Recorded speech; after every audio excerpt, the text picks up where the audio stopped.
Hello everyone. I am the storyteller and I'm here to help you today. Before we start, click the like button and subscribe to the channel.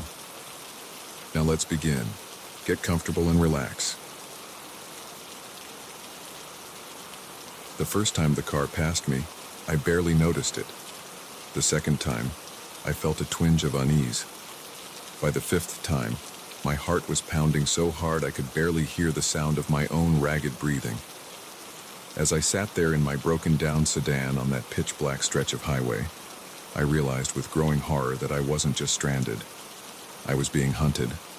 My name's Alex, and until that night, I'd never given much thought to how vulnerable we all are out there on the open road. I was driving back from a business conference in Phoenix, taking the long way home to Los Angeles to enjoy some solitude after days of networking and forced small talk. It was just past midnight, and I was the only car on that lonely stretch of Highway 60 cutting through the Arizona desert. I remember thinking how beautiful the night was. The sky was a tapestry of stars, unobscured by city lights, and a full moon bathed the desert landscape in an ethereal glow. The radio was playing some old Eagles song, and I was tapping my fingers on the steering wheel, feeling more relaxed than I had in months. That's when my car started to sputter. At first I thought I'd just hit a rough patch of road, but then the engine coughed. The lights on my dashboard started flashing, and I felt the car losing power. I managed to guide it onto the shoulder before it died completely, the sudden silence almost deafening after the noise of the engine and radio. No, I muttered, turning the key in the ignition. Nothing, not even a click. I pulled out my phone, already knowing what I'd see. No signal, of course. For a moment, I just sat there, trying to decide what to do. I had some water and snacks in the car, but no flashlight, no flares. I knew there was a town about 30 miles ahead, but in this darkness, walking seemed like a bad idea. My best bet was to wait for another car to pass by and hope they'd stop to help. That's when I saw the headlights in my rearview mirror. Relief washed over me as I watched the car approach. I turned on my hazard lights and stepped out of the car, waving my arms to get their attention. But the car didn't slow down. It sped past me, kicking up a cloud of dust that made me cough. As it disappeared into the darkness ahead, I caught a glimpse of a dark sedan, its taillights fading into the night. Thanks for nothing, I grumbled, getting back into my car. I tried the engine again, more out of hope than expectation. Still nothing. As I leaned back in my seat, trying to figure out my next move, I saw headlights in my mirror again. At first, I thought it was another car, but as it got closer, I realized with a start that it was the same dark sedan that had passed me before. It was coming back. My heart leapt. Maybe they'd realized I was in trouble and turned around to help, but once again, the car sped past without slowing. This time, though, I could have sworn it slowed down just a little as it passed me. An uneasy feeling started to creep over me. Twice could be a coincidence, but it felt off somehow. I locked my doors, suddenly very aware of how exposed I was out here. The desert, which had seemed so beautiful earlier, now felt vast and threatening. Every shadow looked like it could be hiding something, or someone. 10 minutes passed. 15. I was starting to think I'd overreacted when I saw those headlights again. The same car, coming back for a third pass. This time, there was no doubt. It slowed considerably as it approached, enough that I could make out the silhouette of a driver, alone in the car. But before I could get a good look, it sped up again, disappearing into the night. My palms were sweating now, my heart racing. This wasn't normal behavior. No one drives back and forth on an empty highway in the middle of the night. Not unless they're looking for something, or someone. I tried my phone again. Still no signal. I thought about trying to flag down the next car that passed, but the idea of stepping out of my vehicle suddenly seemed terrifying. What if it was the sedan again? What if this time it stopped? The minutes crawled by, each one feeling like an hour. I jumped at every sound, the creak of the cooling engine, the whisper of wind across the desert. And all the while, I watched my mirrors, dreading the appearance of those headlights. I didn't have to wait long. For the fourth time, the sedan approached. This time, it slowed to a crawl as it passed me. I shrank down in my seat, trying to make myself as small as possible. Through the glare of the headlights, I could see the driver turning his head to look at me as he passed. In that moment, I knew with certainty that whatever was happening, it wasn't good. This person, whoever they were, had singled me out. They were toying with me, like a cat playing with a mouse before going in for the kill. As soon as the car passed, I made a decision. I had to get out of here. Even if it meant walking, it had to be safer than sitting here waiting for whatever this was to play out. I grabbed my phone and the bottle of water from the cup holder, took a deep breath, and opened my car door. The desert night was cool on my skin, the silence absolute. I started walking, keeping to the shoulder of the road, my eyes darting from the path ahead to the road behind me. I'd made it maybe half a mile when I saw the headlights again. My stomach dropped. It was coming back, faster this time. I looked around frantically for somewhere to hide, but there was nothing. Just flat desert stretching out on either side of the highway. The car was getting closer. In a panic, I threw myself down on the side of the road, pressing my body into a shallow ditch. I held my breath as the sedan approached, praying it would pass by, but it didn't. I heard the crunch of tires on gravel as it pulled onto the shoulder, right next to where I was hiding. The engine idled for a moment, then cut off. A car door opened and closed. Footsteps. Coming closer. I squeezed my eyes shut, my whole body trembling. This was it. Whatever sick game this person had been playing, it was about to end. "Hey, are you okay down there?" The voice was female, concerned. Not at all what I was expecting. I opened my eyes to see a middle-aged woman peering down at me, a flashlight in her hand. What? I stammered, too shocked to form a coherent sentence. "I saw your car back there," she said, offering me a hand. "I'm with Highway Patrol. We got a call about a broken-down vehicle, but it took me a while to find you. Are you hurt?" As she helped me up, I saw her car properly for the first time. It wasn't a dark sedan at all, but a Highway Patrol SUV. In my panic, I'd mistaken the light bar on top for an ordinary car roof. "But you kept driving past," I said, still trying to process what was happening. She nodded. "I was searching for you. Your car was empty, so I knew you must have started walking. I did a few passes to try to spot you on the road." The relief that washed over me was so intense it made my knees weak. I found myself laughing, the sound bordering on hysterical. The officer, Sarah, according to her name tag, was incredibly kind. She drove me back to my car, called a tow truck, and waited with me until it arrived. As we sat in her warm SUV, she explained that this stretch of highway was notorious for breaking down cell signals. She'd seen plenty of panicked drivers over the years. "The desert at night can play tricks on your mind," she said gently. "Isolation, darkness, unfamiliar surroundings. It's a perfect recipe for fear." As I watched my car being loaded onto the tow truck, I felt a mix of embarrassment and lingering unease. I knew Sarah was right. I'd let my imagination run wild, turning an act of kindness into a nightmare scenario. But I couldn't shake the memory of that fear, the absolute certainty that I was in danger.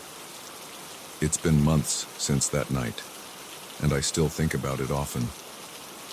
I've driven that stretch of highway several times since then, always in daylight, always with a full tank of gas and a charged phone.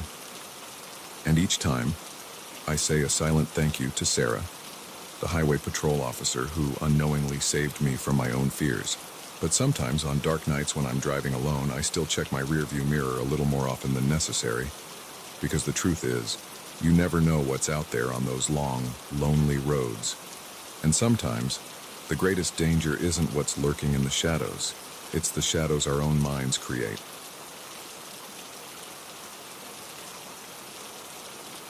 The shovel struck something hard, sending a jolt up my arms. I paused, wiping sweat from my brow with a muddy hand. We'd been digging for hours, and the well was supposed to be nothing but dirt for at least another 10 feet. I called down to my son, Jake, who was working beside me in the hole. "Hey, grab the flashlight, will you? I think we hit something." Little did I know, that metallic clang would be the sound that changed everything. I'd inherited this farm from my uncle 6 months ago. It was a fixer-upper, to put it mildly, but it was a chance for a fresh start after the divorce. Jake and I had thrown ourselves into the work, fixing fences, repairing the barn, and now digging a new well. The old one had run dry years ago, and we needed water if we were going to make a go of this place. Jake shone the flashlight where my shovel had struck. The beam reflected off something smooth and metallic, a stark contrast to the dark earth surrounding it. "What is that, Dad?" Jake asked, his voice a mix of curiosity and apprehension. I shrugged, already scraping away more dirt with my hands. "I don't know, bud. Let's find out." As we dug, the object began to take shape. It was a metal container, about the size of a small suitcase. It looked old, the once shiny surface now pitted and corroded. My mind raced with possibilities. A time capsule, buried treasure, or just some farmer's junk, tossed in a hole and forgotten. It took another hour of careful digging to free the container from the earth. By the time we hauled it out of the well, the sun was setting, casting long shadows across the field. We carried our find back to the barn, both of us silent, lost in our own thoughts about what might be inside. Under the harsh glare of the barn's floodlights, I examined the container more closely. It was sealed tight, with no obvious way to open it. A faded inscription was barely visible on one side, but years of corrosion had made it illegible. "Should we open it?" Jake asked, practically bouncing with excitement. I hesitated. Part of me wanted to call the police, or maybe a lawyer. What if this was evidence of something? But curiosity won out. "All right," I said, reaching for a crowbar. "Stand back." It took some effort, but finally, the lid creaked open. The smell hit us first, musty and damp, like an old cellar. Inside, protected by layers of waxy paper, was a stack of documents and photographs. I picked up the first photo, holding it under the light. It showed a young woman, maybe in her early 20s, smiling at the camera.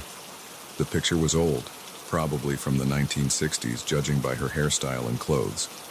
I turned it over. On the back, in faded ink, was written, "Sarah Milligan, 1964. Jake peered over my shoulder. Who's that, Dad?" I shook my head. "I don't know." But as I said it, a nagging feeling started in the pit of my stomach. The name Milligan sounded familiar, but I couldn't place why. We spent the next hour going through the contents of the box. There were more photos, all of the same young woman, Sarah, at various locations around what looked like this very farm. There were also letters, newspaper clippings, and a small, leather-bound journal. As I flipped through the journal, a yellowed newspaper clipping fell out. The headline made my blood run cold. "Local woman still missing after 3 months." I read the article quickly, my heart pounding. Sarah Milligan had disappeared from her family's farm in the summer of 1964. Despite an extensive search, no trace of her was ever found. The article mentioned that Sarah's father, the owner of the farm, was the primary suspect, but was never charged due to lack of evidence. "Dad?" Jake's voice snapped me back to the present. "What's wrong?" I looked at my son, trying to keep my voice steady. "Jake, I think we just found evidence in a very old missing persons case." His eyes widened. "Really, like a real mystery?" I nodded, my mind racing. "Yeah, bud, a real mystery." I started gathering up the documents, careful not to disturb them more than necessary. "We need to call the police." The next few hours were a blur. Deputies came out to the farm, followed by detectives and a crime scene unit. Our quiet little farmhouse became the center of a whirlwind of activity. Jake and I were questioned separately, telling and retelling how we'd found the box. It was past midnight when things finally calmed down. The box and its contents had been taken away as evidence, and we'd been told not to discuss the case with anyone, as if we knew anyone to discuss it with. We were still new in town, barely knew our neighbors. I tucked Jake into bed, his head full of excitement about our discovery, but sleep eluded me. I sat at the kitchen table, a cold cup of coffee in front of me, staring out at the darkened fields. What had happened to Sarah Milligan? And why did her name sound so familiar? The next morning, I drove into town, determined to do some digging of my own. The local library was small, but it had archives of the town's newspaper going back decades. I spent hours poring over microfiche, reading everything I could about the Milligan case. Sarah had been 23 when she disappeared, engaged to be married. Her fiancé had reported her missing when she didn't show up for a date. The last person to see her was her father, James Milligan, who claimed she'd left the farm to run errands in town. As I read, pieces started falling into place. James Milligan, that was my uncle's name, the uncle who'd left me this farm. With a growing sense of dread, I realized why Sarah's name had sounded familiar. My mother had mentioned her once, years ago, a cousin who'd gone missing before I was born. I left the library in a daze, my mind reeling. Had my uncle been involved in Sarah's disappearance? Had I inherited not just a farm, but a dark family secret? When I got home, there was a police car in the driveway. Detective Reeves, the lead investigator, was waiting for me. "Mr. Collins," she said as I got out of my truck. "We need to talk." We sat at the kitchen table, the same one where I'd spent a sleepless night. Detective Reeves didn't waste time on pleasantries. "We've identified the DNA on some of the items in the box," she said, her eyes boring into mine. "It matches Sarah Milligan. We're treating this as a homicide investigation now." I nodded, not trusting myself to speak. "Mr. Collins, I have to ask, did you know anything about this before you found that box?" I shook my head vehemently. "No, absolutely not. I inherited this farm from my uncle 6 months ago. I never even met him." She raised an eyebrow. "Your uncle?" I took a deep breath. "James Milligan, Sarah's father." Detective Reeves leaned back, surprised. "You're related to the Milligans?" I explained what I'd learned at the library, about the connection I'd only just discovered. As I talked, I could see the wheels turning in the detective's mind. "Mr. Collins, I'm going to be straight with you," she said when I finished. "This complicates things. We're going to need to do a thorough search of the property, and I'm afraid you and your son might need to find somewhere else to stay for a while." I nodded, feeling numb. "Of course, whatever you need." The next few weeks were a nightmare. The farm became a crime scene, with police and forensic teams combing every inch of the property. Jake and I moved into a motel in town, watching from afar as our new home was torn apart in search of evidence. The story hit the local news, then went national. Suddenly, our quiet little town was overrun with reporters and true crime enthusiasts. Everyone wanted to know about the mysterious box, about Sarah Milligan, about the farmer who'd inherited a decades-old secret. I tried to shield Jake from the worst of it, but it was impossible to hide everything. He was old enough to understand the basics of what was happening, and his initial excitement about solving a mystery had given way to a more somber understanding of the reality we were facing. It was Jake who asked the question I'd been avoiding. "Dad, do you think Uncle James did it? Do you think he killed Sarah?" I pulled him close, wishing I had a better answer. "I don't know, buddy. I really don't know." As the investigation dragged on, more details emerged. Old case files were reopened, witnesses re-interviewed. The picture that emerged was a sad one. Sarah had wanted to leave the farm, to start a life with her fiancé. James Milligan had opposed the marriage, wanting Sarah to stay and help run the family business. But there was no smoking gun, no confession, just a lot of circumstantial evidence and a family torn apart by secrets and suspicion. Finally, after nearly 2 months, we were allowed to return to the farm. The police had found no other evidence, and while the investigation remained open, they had no reason to keep us from our home. The farm felt different now, Every creaking floorboard, every rustle in the fields seemed to whisper of long-buried secrets. I found myself avoiding the spot where we'd found the box, as if Sarah's ghost might be lingering there. As we settled back into our routines, I couldn't shake the feeling that we were living in the shadow of a tragedy. The farm that was supposed to be our fresh start now felt tainted, haunted by the echoes of the past. But we stayed, partly because we had nowhere else to go, but also because it felt like we owed it to Sarah, to uncover the truth, to bring her story to light after so many years of silence. I don't know if we'll ever know exactly what happened to Sarah Milligan, but I do know that her story and the secrets of this farm are now a part of our lives, and somehow we'll find a way to live with that, to honor her memory while building our own future on this land. Every time I pick up a shovel now, I can't help but wonder what other secrets might be buried beneath our feet, and are some things better left undiscovered?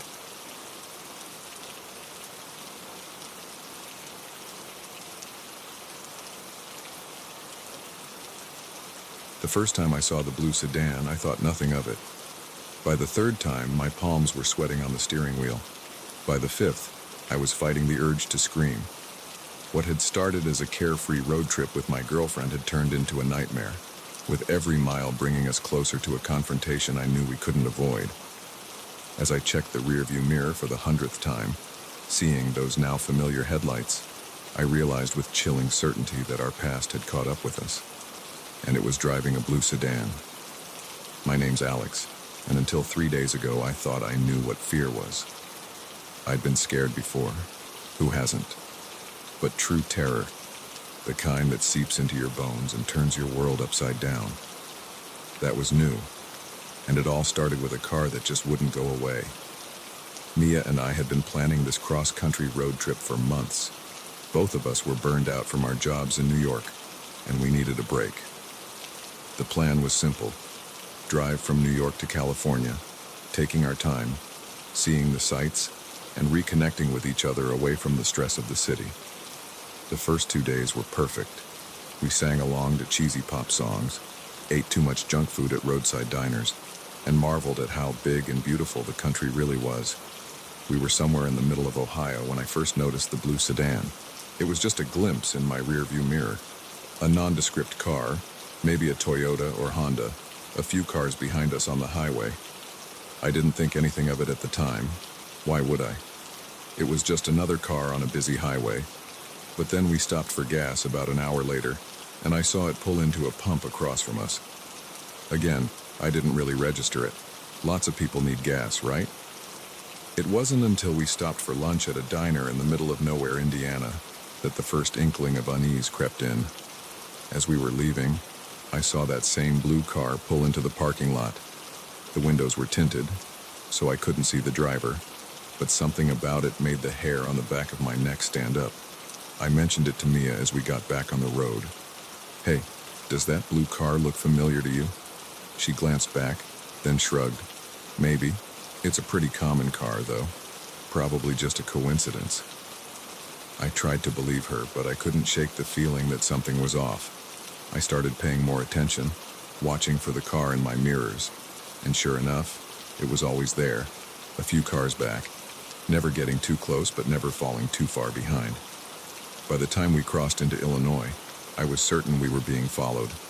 The blue sedan was always there, at every rest stop, every gas station, every time we pulled over to stretch our legs or take in a view. Mia could see how tense I was getting. "Alex, you're being paranoid," she said, but I could hear the note of uncertainty in her voice. Why would anyone be following us? I didn't have an answer for her. We were just a normal couple on a road trip. Who would want to follow us? But I couldn't deny what I was seeing. As we approached Chicago, I made a decision. "We're going to lose them," I told Mia, taking a sudden exit off the highway. "Alex, what are you doing?" Mia asked, gripping the dashboard as I made a sharp turn onto a side road. "Trust me," I said, my eyes flicking constantly to the rearview mirror. "If they're really following us, we'll know for sure now." I drove us through a maze of suburban streets, making random turns, doubling back on ourselves. For a while, I thought we'd lost them. But then, as we merged back onto a main road, I saw it, the blue sedan, still behind us. "Oh my God," Mia whispered. "You were right." Fear gave way to determination. I pressed down on the accelerator, weaving through traffic, taking random exits and back roads. But no matter what I did, the blue sedan stayed with us, always just within sight. As night fell, we found ourselves on a lonely two-lane highway somewhere in western Illinois. We hadn't seen another car for miles, just us and the blue sedan, its headlights burning in our rearview mirror. "And we need to confront them," I said, my knuckles white on the steering wheel. "This has gone on long enough." Mia looked at me, her face pale in the dashboard lights. "Are you sure that's safe?" I wasn't sure of anything anymore, but I knew we couldn't keep running. We don't have a choice. We're almost out of gas, and we can't keep driving forever. I saw a turnoff ahead, a dirt road leading into a field. Without signaling, I made a sharp turn, kicking up dust as we bumped down the uneven track. The blue sedan followed. About a quarter mile in, I stopped the car and cut the engine. The blue sedan pulled up behind us, its headlights illuminating our car in stark relief. "Stay in the car," I told Mia, my heart pounding so hard I could barely hear my own voice. "Lock the doors. If anything happens, drive away as fast as you can." Before she could protest, I was out of the car, squinting into the glare of the headlights. "Who are you?" I shouted. "Why are you following us?" For a long moment, nothing happened. Then, slowly, the driver's door of the blue sedan opened. A figure stepped out, backlit by the headlights so I couldn't make out any features. "Alex?" A familiar voice called out, and I felt my world tilt sideways.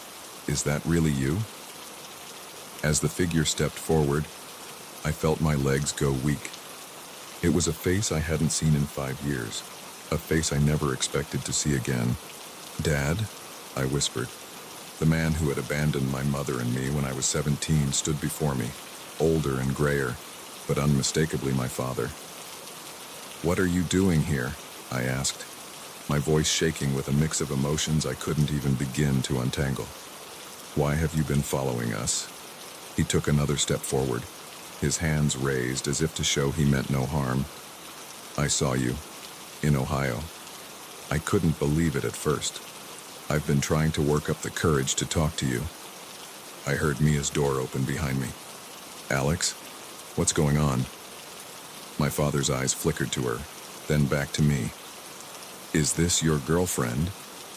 I nodded, still too shocked to form words. "I'm sorry," he said, and I could hear the tears in his voice. "I'm so sorry for everything. When I saw you, I couldn't let you go again without trying to make things right." 1,000 questions raced through my mind. Where had he been all these years? Why now? How did he expect to make up for 5 years of absence with a creepy highway stalking routine? But what came out was, "You scared the hell out of us." He laughed, a sad, broken sound. "I know I didn't mean to. I didn't know how to approach you. Every time I worked up the courage, I'd lose it at the last second." Mia came to stand beside me, her hand slipping into mine. "Maybe we should all talk," she said softly. "There's a diner about 10 miles back. We could get some coffee, sort this out." I looked at her, then back at my father. Part of me wanted to get back in the car and drive away, to leave him standing there in the dust like he'd left us all those years ago. But another part, a part I'd thought long dead, wanted answers. "Okay," I said finally. "But we're taking separate cars, and if you try anything funny, we're gone. Understand?" He nodded, relief washing over his face. "Of course, whatever you want, Alex." As we drove to the diner, following the blue sedan this time, Mia squeezed my hand. "Are you okay?" she asked. I shook my head. "I don't know. I never thought I'd see him again. I don't know what to feel." She leaned over and kissed my cheek. "Whatever happens, we'll face it together. That's what this trip was about, right? facing things together. I managed a small smile. She was right, of course. When we'd started this road trip, we'd talked about leaving our baggage behind, about making a fresh start. I never imagined that baggage would come find us on the highway. As we pulled into the diner parking lot, I took a deep breath. I didn't know what would happen next, what explanations or excuses my father might offer. I didn't know if I could forgive him, or if I even wanted to try. But I did know one thing. This road trip had taken an unexpected turn, leading us not just across the country, but into the tangled web of my past. And whatever came next, Mia was right. We'd face it together. I stepped out of the car, ready to confront the man who had followed us across 3 states, the man who had once been my father, ready to hear his story, and maybe, just maybe, to start writing a new chapter in our own. As we walked into the diner, the smell of coffee and the hum of late-night conversations washing over us, I realized that sometimes the most important journeys aren't about the destinations we plan, but the unexpected detours that force us to face the things we've been running from all along.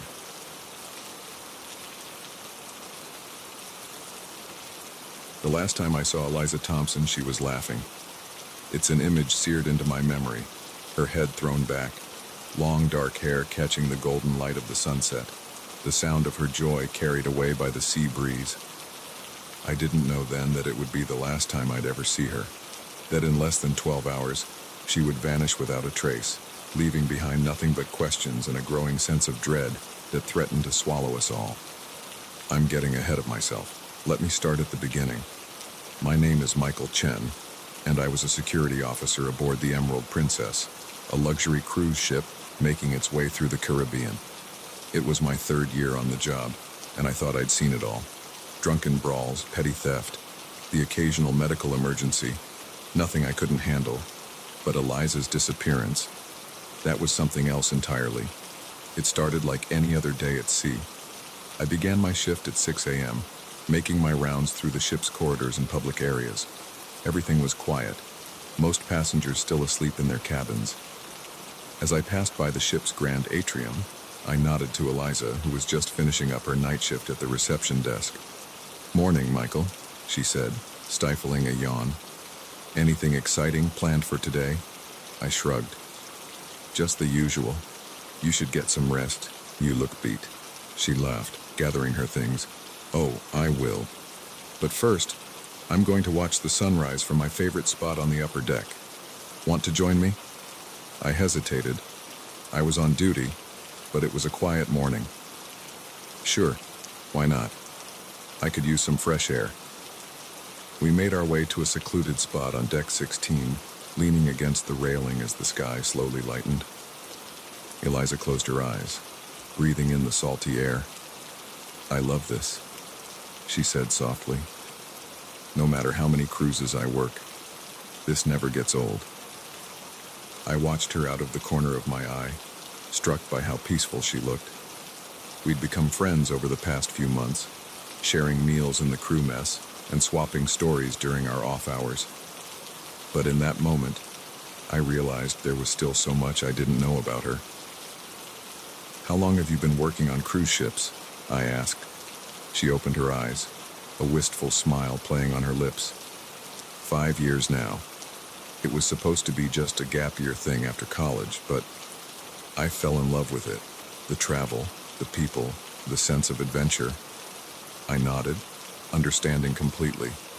It was why I'd stayed with this job too, despite the long hours and time away from home.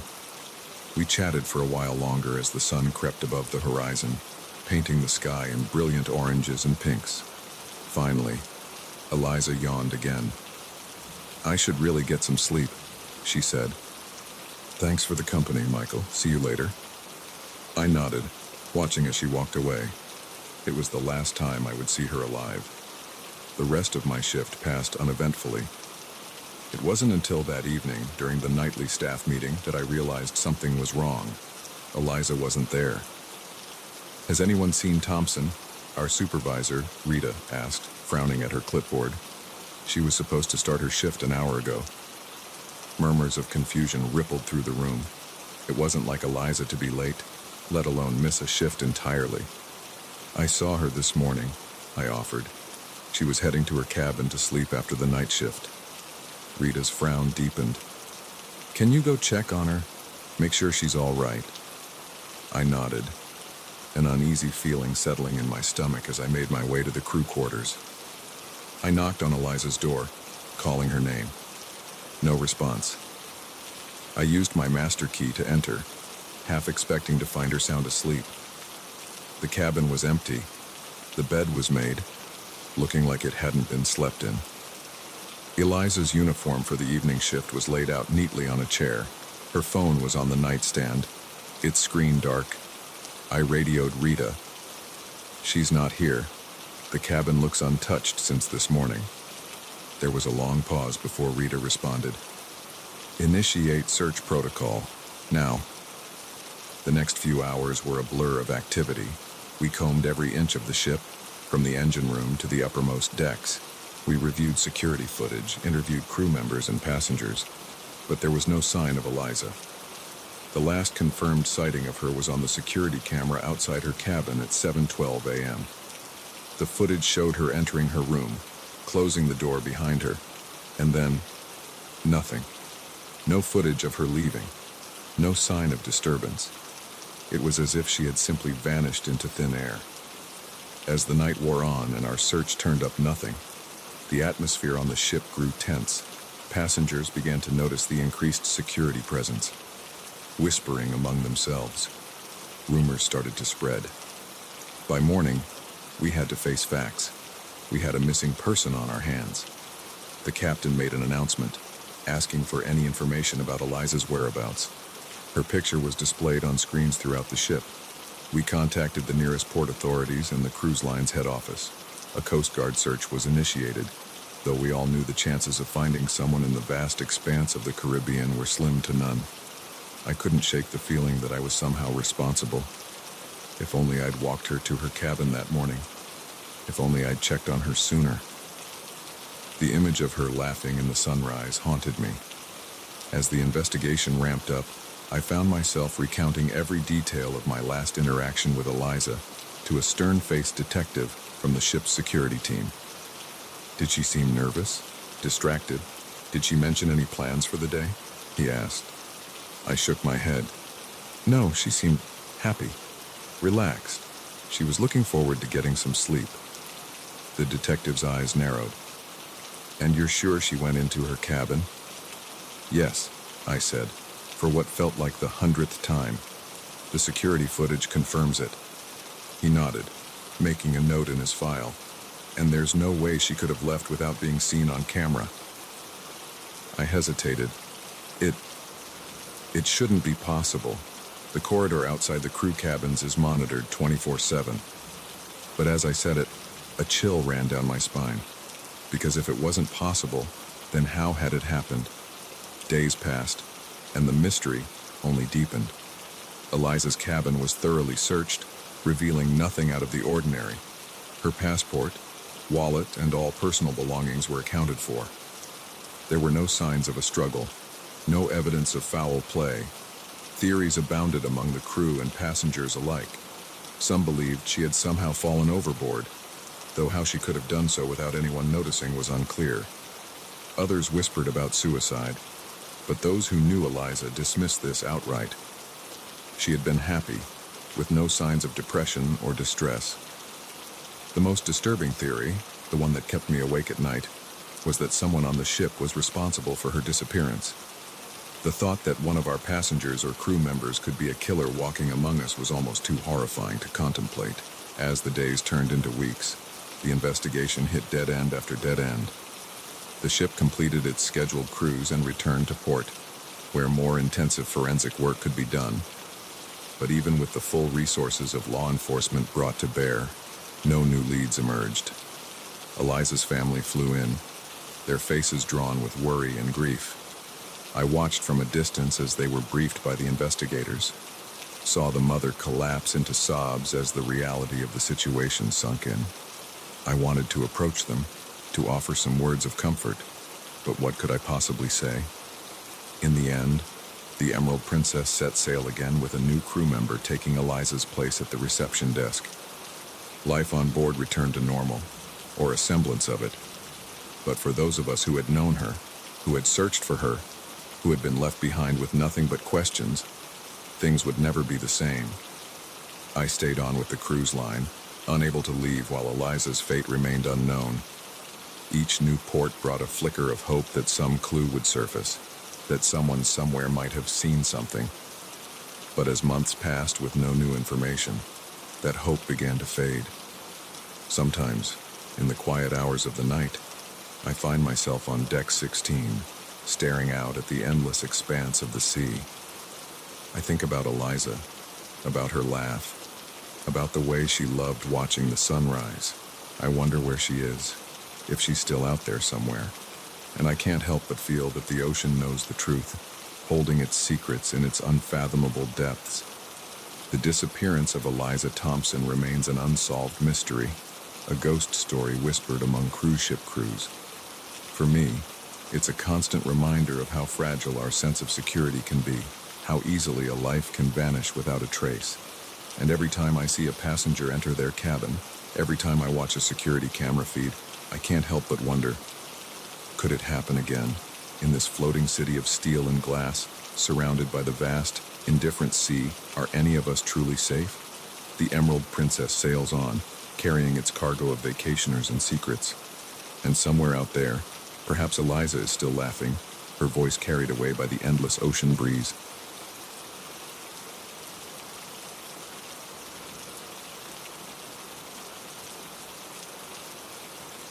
The first slash in the tent canvas was so perfect, so surgical, it almost looked deliberate. I traced my finger along the edge, feeling the frayed nylon threads. Whatever had done this wasn't just sharp, it was wickedly so. And as the fading daylight filtered through that precise cut, casting long shadows across the abandoned campsite, I couldn't shake the feeling that we'd stumbled into something far more sinister than a bear attack. My name's Alex, and I've been hiking the Appalachian Trail with my best friend Jamie T for the past month.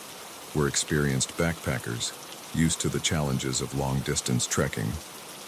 But nothing in our years of outdoor adventures could have prepared us for what we found in that secluded clearing, deep in the heart of the Georgia wilderness. The day had started like any other on the trail. We'd broken camp at dawn, hoping to cover a good 15 miles before nightfall. The weather was perfect, cool and crisp, with just enough breeze to keep the bugs at bay. We'd made good time, pausing only for a quick lunch and the occasional water break. It was late afternoon when Jamie spotted the first sign that something was off. "Hey, Alex," he called, pointing to a tree just off the trail. "Check this out." I walked over, squinting at the trunk. There, carved deep into the bark, was a crude symbol, a circle with a jagged line through it. The cuts looked fresh, the exposed wood still oozing sap. "Weird," I muttered. "Never seen a trail marker like that before." Jamie shrugged. "Probably just some kid messing around." We pressed on, but I couldn't shake a growing sense of unease. The forest seemed quieter than usual, the usual chorus of birdsong and insect buzz oddly muted. And I could have sworn I caught glimpses of movement in my peripheral vision, always just out of sight when I turned to look. As the sun began to dip towards the horizon, we started looking for a suitable campsite. That's when we saw the clearing. It was perfect. A small, level area nestled between two rocky outcroppings, with a babbling stream nearby. But as we approached, we realized we weren't the first to discover this idyllic spot.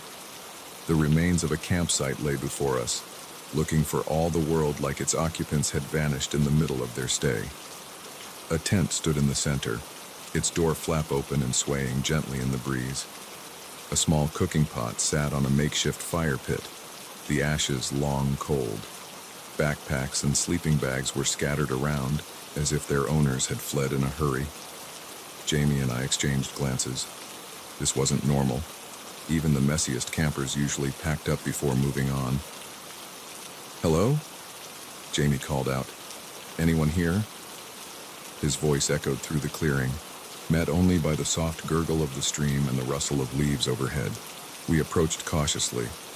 That's when I noticed the first slash in the tent, and then another, and another. The entire structure was riddled with them, each cut precise and deliberate. What the hell? I breathed, peering inside the ruined shelter. The interior was a mess. Sleeping bags were shredded, clothes strewn about. A flashlight lay on its side, its beam creating eerie shadows as it illuminated a small notebook. I picked it up, flipping it open to the last entry. The handwriting was shaky, almost frantic. Day 3. It's still out there. We can hear it moving around the camp at night. The others think I'm crazy, but I know what I saw. It's not a bear. It's not anything natural. God help us if it gets in. I showed the notebook to Jamie, watching as the color drained from his face. We should go, he said, his voice barely above a whisper. Now. But as I turned to leave, something caught my eye. There, half hidden beneath a torn sleeping bag, was a camera. My hands shook as I picked it up, praying the battery wasn't dead. It wasn't. The screen flickered to life, showing the last image taken. My heart nearly stopped. The photo was dark, clearly taken at night. But there, just at the edge of the frame, illuminated by the flash, was something. A shape that was almost human, but not quite. Long, spindly limbs. A face that was more shadow than substance, and eyes that reflected the camera's flash like a cat's, but far larger. I dropped the camera, stumbling backwards. We need to leave. Now. But as I turned, I realized with horror that the sun had nearly set. The forest around us was deepening into twilight, shadows lengthening and merging into an impenetrable gloom. Jamie was already gathering his pack. We can make it back to the trail if we hurry, he said, his voice tense. We'll hike through the night if we have to. I nodded, snatching up my own backpack. But as I turned to go, a glint of metal caught my eye. There, half buried in the soft earth near the fire pit, was a small silver locket. Without thinking, I scooped it up and shoved it in my pocket. We set off at a brisk pace, trying to retrace our steps in the fading light. But nothing looked familiar. The trees seemed to press in closer, their branches reaching out like gnarled fingers. More than once I could have sworn I heard something moving in the underbrush, always just out of sight. Do you remember that weird symbol we saw earlier? Jamie panted as we pushed through a particularly dense thicket. I think I see another one. He was right. There, carved into a massive oak, was the same circle and line symbol we'd spotted before, but this one looked older, the edges of the carving weathered and moss-grown. It's probably just a coincidence, I said, not believing my own words. Come on, we need to keep moving. But as we pressed on, more symbols appeared. Some were fresh, others ancient. They seemed to be guiding us, though to what, I couldn't say. The darkness was nearly complete now, our headlamps creating small islands of light in a sea of blackness. The forest had gone completely silent, save for the crunch of our boots on fallen leaves and the increasingly ragged sound of our breathing. That's when we heard it, a low, guttural sound, somewhere between a growl and a moan. It seemed to come from everywhere and nowhere at once. Jamie froze. What was that? I shook my head, unable to speak. Every instinct screamed at me to run, but I knew that panicking now would only get us more lost. We pushed on, moving as quietly as we could, but the sounds continued, growing closer. Branches snapped behind us. Something rustled in the canopy overhead, and then, just ahead, I saw a flicker of movement. A shape, tall and impossibly thin, slipped between two trees. In the brief flash of my headlamp, I caught a glimpse of pale, elongated limbs and a face that was little more than a dark void with pinpricks of reflected light where eyes should be. "Run!" I yelled, all thought of stealth forgotten. We crashed through the undergrowth, blind panic driving us forward. Branches whipped at our faces. Roots threatened to trip us at every step. The sounds behind us grew louder, a cacophony of inhuman shrieks and growls. I don't know how long we ran. It could have been minutes or hours. But suddenly, miraculously, we burst out onto a wide gravel road. A park ranger station stood just ahead, its windows glowing with welcoming light. We staggered towards it, gasping for breath. As we reached the door, I chanced to look back at the forest we'd just escaped. There, at the edge of the trees, stood a figure, tall, impossibly thin, with limbs that seemed too long for its body. It raised a hand, more claw than human appendage, and for a moment, I thought it would pursue us into the light. But then it turned, melting back into the shadows of the forest. In seconds, it was gone, leaving no trace of its presence. The rangers were skeptical of our stories, of course. They attributed our experience to exhaustion, dehydration, and an overactive imagination. But they did send out a search party to investigate the abandoned campsite. They found nothing. No slashed tent, no scattered gear, not even a trace of a campfire. It was as if the entire scene had vanished into thin air. In the days that followed, as Jamie and I recovered in a nearby town, I thought often of that silver locket I'd pocketed in my panic. When I finally worked up the courage to open it, I found a small photo inside, a smiling family, mother, father, 2 kids, posed in front of a familiar-looking clearing. I never reported finding the locket. Some part of me knew that doing so would only lead to more questions. Questions I wasn't sure I wanted answered. Jamie and I never finished our hike. By unspoken agreement, we packed up and headed home. Our adventure on the Appalachian Trail cut short. We don't talk much about what happened in those woods. But sometimes, on dark nights, when the wind whispers through the trees, I find myself thinking about that abandoned campsite, about the thing we saw in the forest. And I wonder, with a chill that goes bone deep, if somewhere out there, in the deepest, darkest parts of the wilderness, it's thinking about us too. The scream that tore through the cab of my truck that night wasn't human. It couldn't have been. No person could make a sound like that, raw, primal, and filled with a terror so deep it made my blood run cold. But it came from the man sitting next to me, the hitchhiker I'd picked up just an hour before. And as his eyes flew open, reflecting the dashboard lights like some wild animals, I knew with sickening certainty that whatever had just happened, whatever he'd seen in his dreams, was far from over. My name's Jack, and I've been driving big rigs across the country for the better part of 2 decades. I've seen my share of weird stuff out on the lonely highways, ghost lights, inexplicable weather, even the occasional UFO if you catch me after a few beers. But nothing, absolutely nothing, could have prepared me for what happened on that moonless night in the middle of nowhere, Nevada. It had started as a routine haul, Phoenix to Seattle with a trailer full of electronics. I was making good time, the miles melting away under my wheels as I cruised through the desert night. The radio kept me company, a mix of old country tunes and late-night talk shows about conspiracy theories and alien abductions. I was about halfway through Nevada when I saw him, a lone figure standing by the side of the road, thumb out. Now, I'm not usually one for picking up hitchhikers. Too many horror stories, too many risks. But something about this guy made me slow down. Maybe it was the lost look in his eyes, or the way he hugged himself against the chill desert wind. Whatever it was, before I knew it, I was pulling over. "Where are you headed?" I called out as he approached. "Anywhere but here," he replied, his voice barely above a whisper. I should have driven off right then, but instead, I found myself saying, "Hop in. I'm going to Seattle if that works for you." He climbed into the passenger seat, bringing with him the smell of dust and something else, something I couldn't quite place.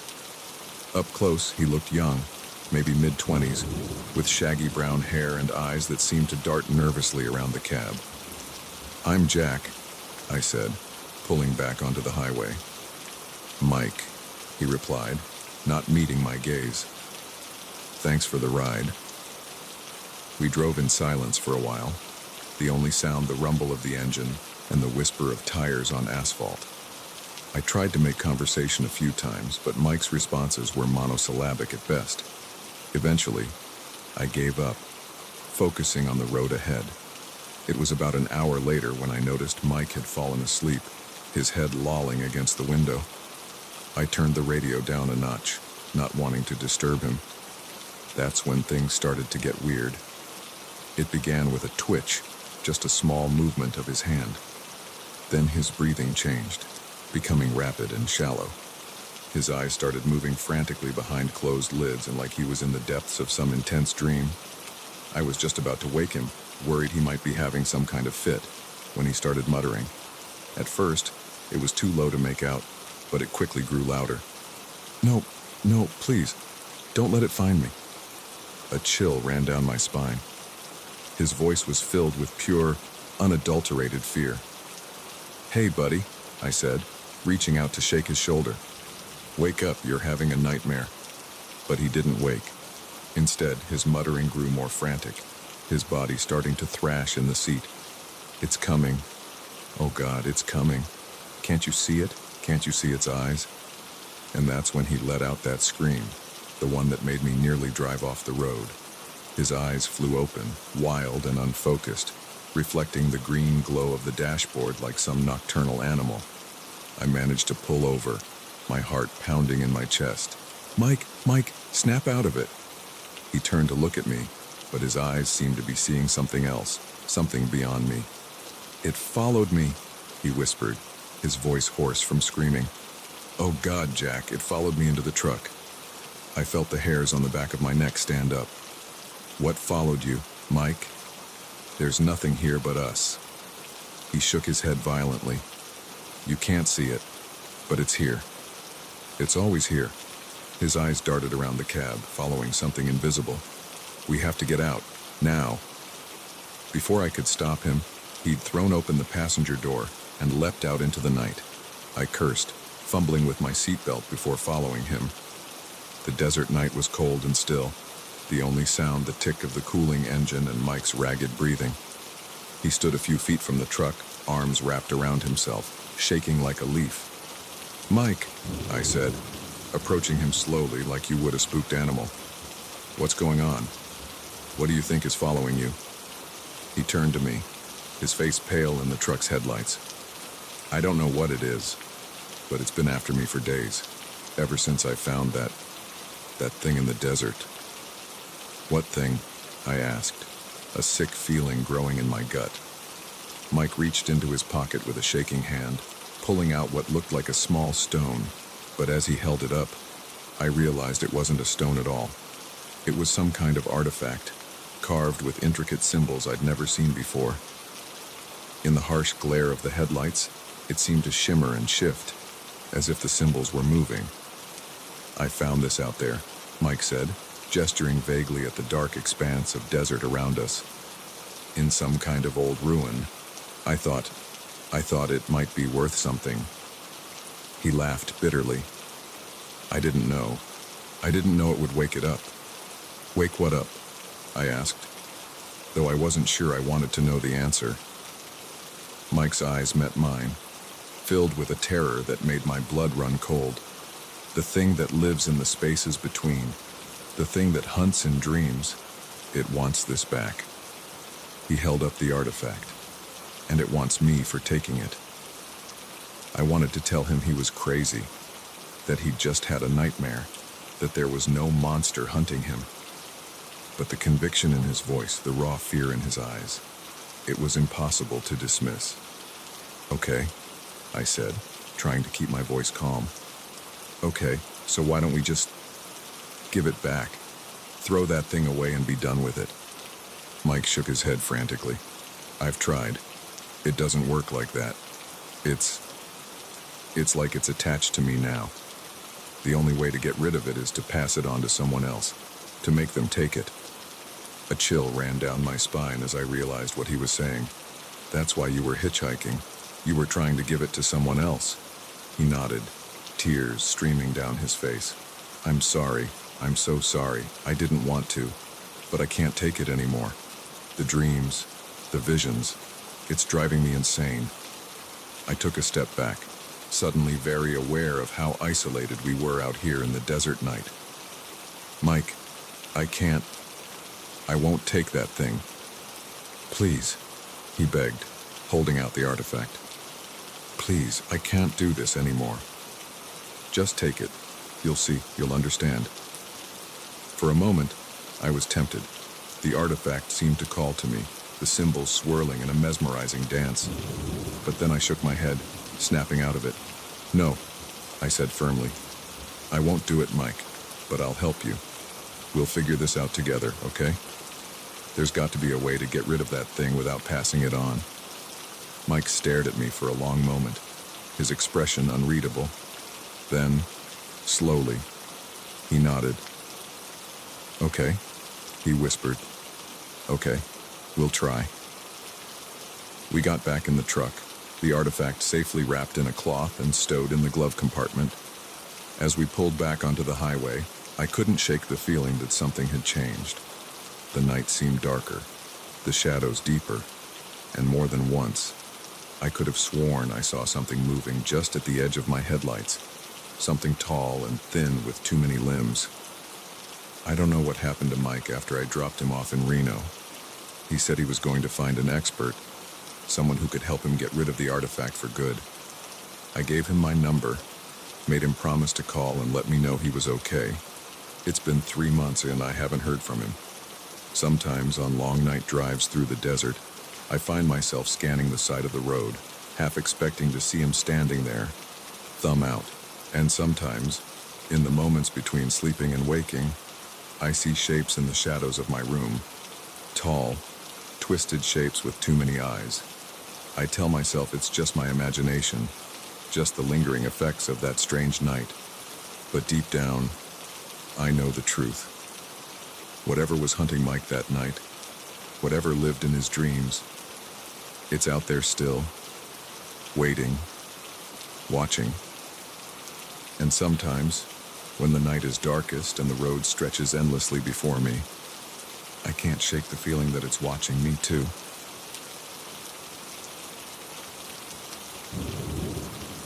The leather-bound journal fell open in my hands, its yellowed pages releasing a musty cloud of dust and decay. At first, I thought it was just another relic of the farm's long history, maybe a record of crop yields or livestock lineages. But as my eyes skimmed the faded, spidery handwriting, my heart began to race. This was no ordinary farm ledger. The words human subject and genetic manipulation leapt out at me, and I realized with growing horror that I'd stumbled upon something far darker than I could have imagined. Little did I know, this discovery would plunge me into a nightmare that would make me question everything I thought I knew about the quiet, rural world around me. My name's Sam, and I'd only been working at Willow Creek Farm for about a month when I found the journal. Fresh out of college with an agriculture degree and dreams of someday owning my own farm, I jumped at the chance to work as a farmhand for old Mr. Harrison. The pay wasn't great, but the experience was invaluable, and there was something charming about the sprawling, slightly run-down property with its weathered barns and endless fields. Mr. Harrison was a quiet man, gruff but fair. He lived alone in the big farmhouse, his wife long dead, and his children moved away to the city. He didn't talk much about the farm's history, just gave me my daily tasks and left me to it. I spent my days mending fences, tending to the small herd of cattle, and helping to plant and harvest the crops. It was a hot, sticky afternoon in late July when Mr. Harrison asked me to clear out one of the old barns. Been meaning to do it for years, he'd grumbled. Might as well put you to use on it. Just pile up anything that looks worth keeping. Haul the rest to the burn pile. The barn was a cavernous structure, its interior dim and cool compared to the sweltering heat outside. Dust motes danced in the shafts of sunlight that streamed through gaps in the weathered boards. The air was thick with the smell of old hay and something else, something chemical that I couldn't quite place. I started in one corner, sorting through piles of rusted farm equipment, moldering sacks of feed, and broken furniture. It was monotonous work, and my mind wandered as I hauled item after item to the growing pile outside. That's when I noticed the loose floorboard. I might have missed it entirely if my boot hadn't caught on the edge, nearly sending me sprawling. Curious, I knelt down to examine it. The board shifted easily under my hands, and as I lifted it, I saw a small space underneath, just big enough to hide something. The journal was wrapped in oilcloth, surprisingly well preserved considering its hiding place. I pulled it out, glancing over my shoulder guiltily, though I knew Mr. Harrison was off in the fields. It felt invasive, reading someone else's private thoughts, but my curiosity got the better of me. As I began to read, that curiosity quickly turned to confusion, then to horror. The journal belonged to a Dr. Elliot Harrison, dated 1954. Mr. Harrison's father, I realized. But this was no ordinary farmer. The pages detailed complex scientific experiments, far beyond anything I'd learned in my agriculture courses. Dr. Harrison wrote about his attempts to create hardier crops, more productive livestock through genetic manipulation. But it wasn't just animals he was experimenting on. There were detailed notes about human subjects, vague references to volunteers from the local asylum. My hands shook as I turned the pages, descriptions of failed experiments, of creatures that were neither fully human nor fully animal, sketches that turned my stomach, and throughout it all, a growing sense of the doctor's obsession, his conviction that he was on the verge of a breakthrough that would revolutionize agriculture and change the world. The final entry, dated 1963, was different. The handwriting was shaky, almost frantic. It's done. The experiment was a success, but at what cost? They're out there now, hiding in the woods, in the fields. I can hear them at night, scratching at the walls. God forgive me for what I've created. I snapped the journal shut, my heart pounding. This had to be some kind of sick joke, right? Or maybe the ramblings of a madman. There was no way any of this could be real. But even as I tried to rationalize it, memories of odd occurrences around the farm began to surface. The strange noises I'd heard at night, dismissed as wildlife. The areas of the property Mr. Harrison had warned me to avoid. The way the cattle sometimes seemed spooked by something I couldn't see. I shoved the journal back into its hiding place, my mind reeling. I needed to get out of this barn, to get some fresh air and clear my head. As I stepped outside, blinking in the harsh sunlight, I nearly ran into Mr. Harrison. "Making progress?" he asked, eyeing the pile of junk I'd accumulated. I nodded, not trusting myself to speak. Did he know about the journal, about what his father had done? Mr. Harrison's eyes narrowed slightly, as if sensing my unease. "Everything all right, Sam? You look like you've seen a ghost." "I'm fine," I managed to say. "Just, it's hot in there. Needed some air." He nodded slowly. "Well, don't work too hard. Come on up to the house when you're done. I'll fix us some dinner." I watched him walk away, trying to reconcile the kind, if gruff old man I knew with the dark history I'd just uncovered. Was he continuing his father's work? Or was he just as much a victim of it as anyone else? That night, as I lay in bed in the small apartment above the garage that Mr. Harrison had given me, I couldn't sleep. Every creak of the old building, every rustle from the fields outside, set my nerves on edge. I kept thinking about the journal, about the creatures Dr. Harrison had written about. Were they still out there, after all these years? A sudden noise outside my window made me bolt upright. It was a strange, guttural sound, unlike anything I'd ever heard before. My heart pounding, I crept to the window and peered out into the darkness. At first I saw nothing, but then movement caught my eye.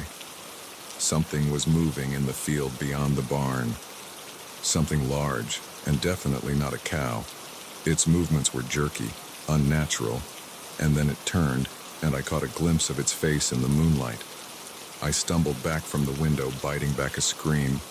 What I'd seen, it wasn't human, but it wasn't fully animal either.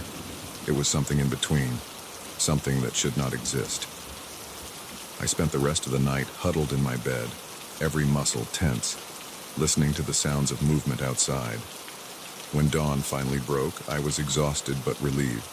Surely, in the light of day, everything would make sense again. But as the days passed, strange occurrences began to multiply.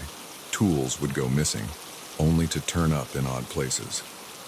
The cattle grew increasingly agitated, especially at night, and more than once I caught Mr. Harrison staring off into the woods with a troubled expression. I thought about leaving, about packing up my things and getting as far away from Willow Creek Farm as I could. But something held me back. Curiosity, maybe, or a sense of responsibility. Whatever Dr. Harrison had done, whatever he'd created, it was still out there. And maybe, just maybe, there was something I could do about it. I began my own investigations, carefully at first. I reread the journal, making notes, trying to understand the science behind Dr. Harrison's experiments. I explored the far reaches of the property, areas Mr. Harrison had told me to avoid, looking for signs of the creatures. And slowly, I started to piece together the truth. The experiments hadn't ended with Dr. Harrison's last journal entry. They'd continued, passed down from father to son. Mr. Harrison wasn't just aware of what his father had done. He was trying to fix it. It all came to a head one stormy night in late August. I was awakened by the sound of breaking glass and Mr. Harrison's shouts. I raced to the farmhouse, rain lashing at my face, to find the front door splintered and hanging off its hinges. Inside, the scene was chaos. Furniture overturned, claw marks scoring the walls. And there, in the center of the living room, stood Mr. Harrison, facing off against a creature that defied description, part human, part animal. Its body a patchwork of mismatched parts, its eyes glowing with an unnatural intelligence. "Sam!" Mr. Harrison yelled when he saw me. "The syringe! On the mantel!" I saw it then, a large syringe filled with a glowing blue liquid. Without thinking, I grabbed it and tossed it to Mr. Harrison. In one smooth motion, he caught it and plunged it into the creature's neck. The thing let out a howl that made my blood run cold. It thrashed wildly for a moment, then collapsed to the floor, its body seeming to melt and reform before my eyes. In moments, all that was left was an unconscious, very human-looking man. Mr. Harrison sank to his knees, his face a mask of exhaustion and relief. "It's over," he murmured. "It's finally over." In the days that followed, Mr. Harrison told me everything. How his father's experiments had created a handful of hybrid creatures, how they'd hidden in the woods for decades, occasionally venturing out to terrorize the farm, how he'd spent his life trying to find a cure, a way to reverse what his father had done. The man we'd captured that night was the last of them. With him cured, the long nightmare was finally over. But the weight of it, the dark legacy of Willow Creek Farm, would stay with me forever. I still worked the farm with Mr. Harrison. We never spoke of that night to anyone else. Who would believe us? But sometimes, on quiet nights when the wind whispers through the cornfields, I find myself scanning the tree line, wondering if we truly found them all. And I can't help but think about the thin line between scientific progress and playing God, and how easy it is to cross that line with the best of intentions. The secrets of Willow Creek Farm are buried now, as they should be. But the lessons about responsibility, about the unforeseen consequences of our actions, those will stay with me always. And I'll never look at a quiet, rural farm quite the same way again. The footprints ended abruptly in the middle of the field, as if their owner had simply vanished into thin air. I stood there, flashlight in hand, my mind struggling to make sense of what I was seeing. 20 years on the force, and I'd never encountered anything like this. The car was still running, keys in the ignition, the driver's personal belongings untouched. It was as if the driver had stepped out for a moment and just disappeared. Little did I know, this seemingly routine call would lead me down a rabbit hole of inexplicable events and unsolved mysteries that would haunt me for years to come. My name's Sarah Jennings, and I've been a state trooper in Nevada for 2 decades. I thought I'd seen it all. High-speed chases, Horrific accidents, even the occasional UFO report from some poor soul who'd been out in the desert heat too long. But nothing could have prepared me for what happened that night on a lonely stretch of Highway 50, deep in the heart of what locals call the loneliest road in America. It started as a typical night shift. I was cruising along the highway, more tumbleweed than traffic keeping me company, when the call came in. A passing motorist had reported an abandoned vehicle on the side of the road, hazard lights blinking. Standard procedure, I'd check it out, call a tow if necessary, and be on my way. As I pulled up behind the vehicle, a late model sedan, nothing remarkable about it, I noticed something odd. The engine was still running. I approached cautiously, one hand on my holster out of habit. The driver's side door was slightly ajar, but there was no sign of the driver. I shone my flashlight into the interior. Everything looked normal. A half-empty water bottle in the cup holder, a phone charging on the dashboard, a duffel bag in the back seat. No signs of a struggle, no blood, nothing to indicate foul play. "Hello?" I called out, sweeping my flashlight across the surrounding area. "Anyone there?" "Highway patrol." Only the whisper of the desert wind answered me. That's when I noticed the footprints, a single set, leading away from the driver's side door into the field adjacent to the highway. They were clear and purposeful, not the staggering tracks of someone injured or disoriented. I radioed in my situation and began to follow the prints. The field was mostly bare, scrub brush and hard-packed earth, easy to see the trail in the beam of my flashlight. I expected to find the driver relieving themselves behind a bush, or maybe having wandered off in confusion. Instead, I found nothing. The footprints stopped abruptly about 50 yards into the field. One moment they were there, clear as day, and the next, nothing. Just undisturbed earth stretching out into the darkness. I stood there for a long moment, my mind refusing to process what I was seeing. People don't just vanish. There had to be an explanation. I searched the area thoroughly, widening my circle, looking for any sign of disturbance. Nothing. No scuff marks to indicate someone had jumped or been lifted. No signs of a struggle. Just those footprints, ending in the middle of nowhere. By the time backup arrived, I was sweating despite the cool night air. My colleague, Mike, took one look at my face and knew something was off. "What have we got, Sarah?" he asked, his hand instinctively moving to his holster. I explained the situation, showing him the car, the footprints, the impossible ending. He followed me out into the field, his own bewilderment growing with each step. "This is weird," he said finally, standing at the end of the trail. "Really weird."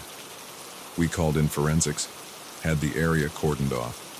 The next few hours were a blur of activity, photographing the scene, taking casts of the footprints, searching the vehicle.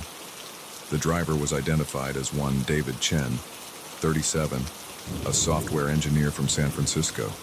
His family was contacted. No, they hadn't heard from him. Yes, he was driving to visit them in Denver. No, he had no history of mental illness or erratic behavior.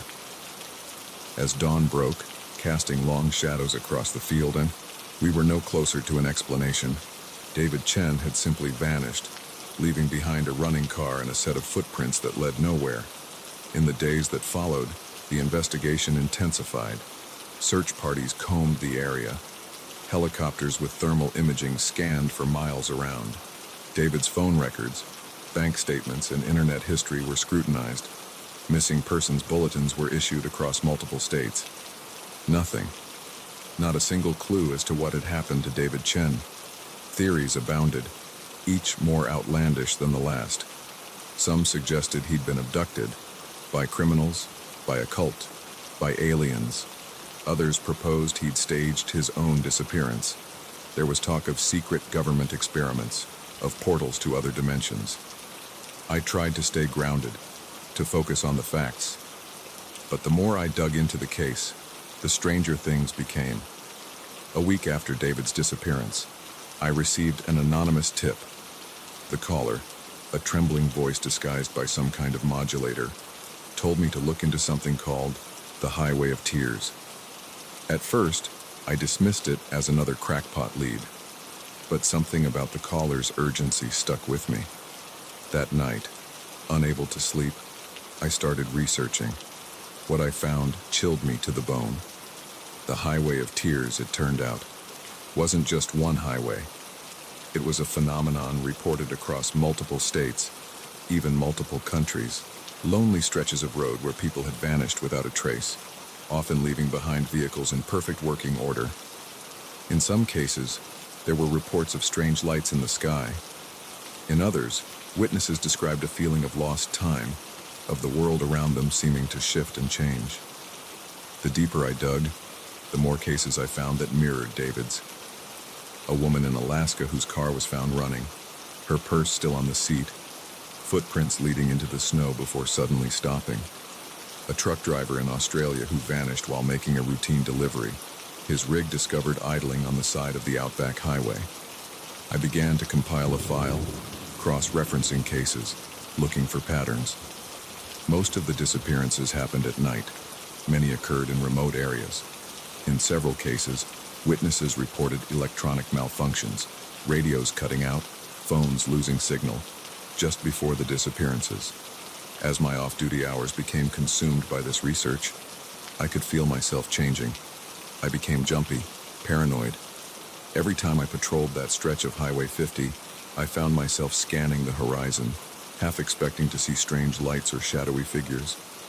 My colleagues noticed the change. Mike confronted me about it one night over coffee at the station. "Sarah, you've got to let this go," he said, his eyes full of concern. "The Chen case is cold. It's eating you up." I wanted to tell him everything, about the highway of tears, about the patterns I'd discovered, but I knew how it would sound. I'd be taken off active duty, sent to psych eval.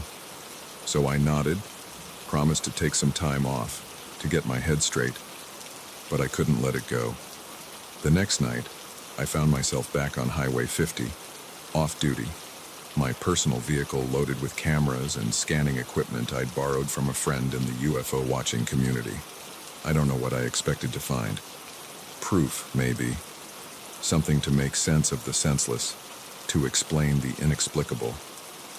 What I got was something else entirely. It was just after midnight when my radio started to crackle with static. At first, I thought nothing of it. Reception was spotty out here at the best of times, but then I noticed the lights on my dashboard flickering. My headlights dimmed, then brightened, then dimmed again. Heart pounding. I pulled over to the side of the road. This was it. The electronic interference reported in other cases. I grabbed my camera, ready to document whatever came next. That's when I saw it. A light in the field beside the highway. Not a flashlight or a vehicle headlight, but something different.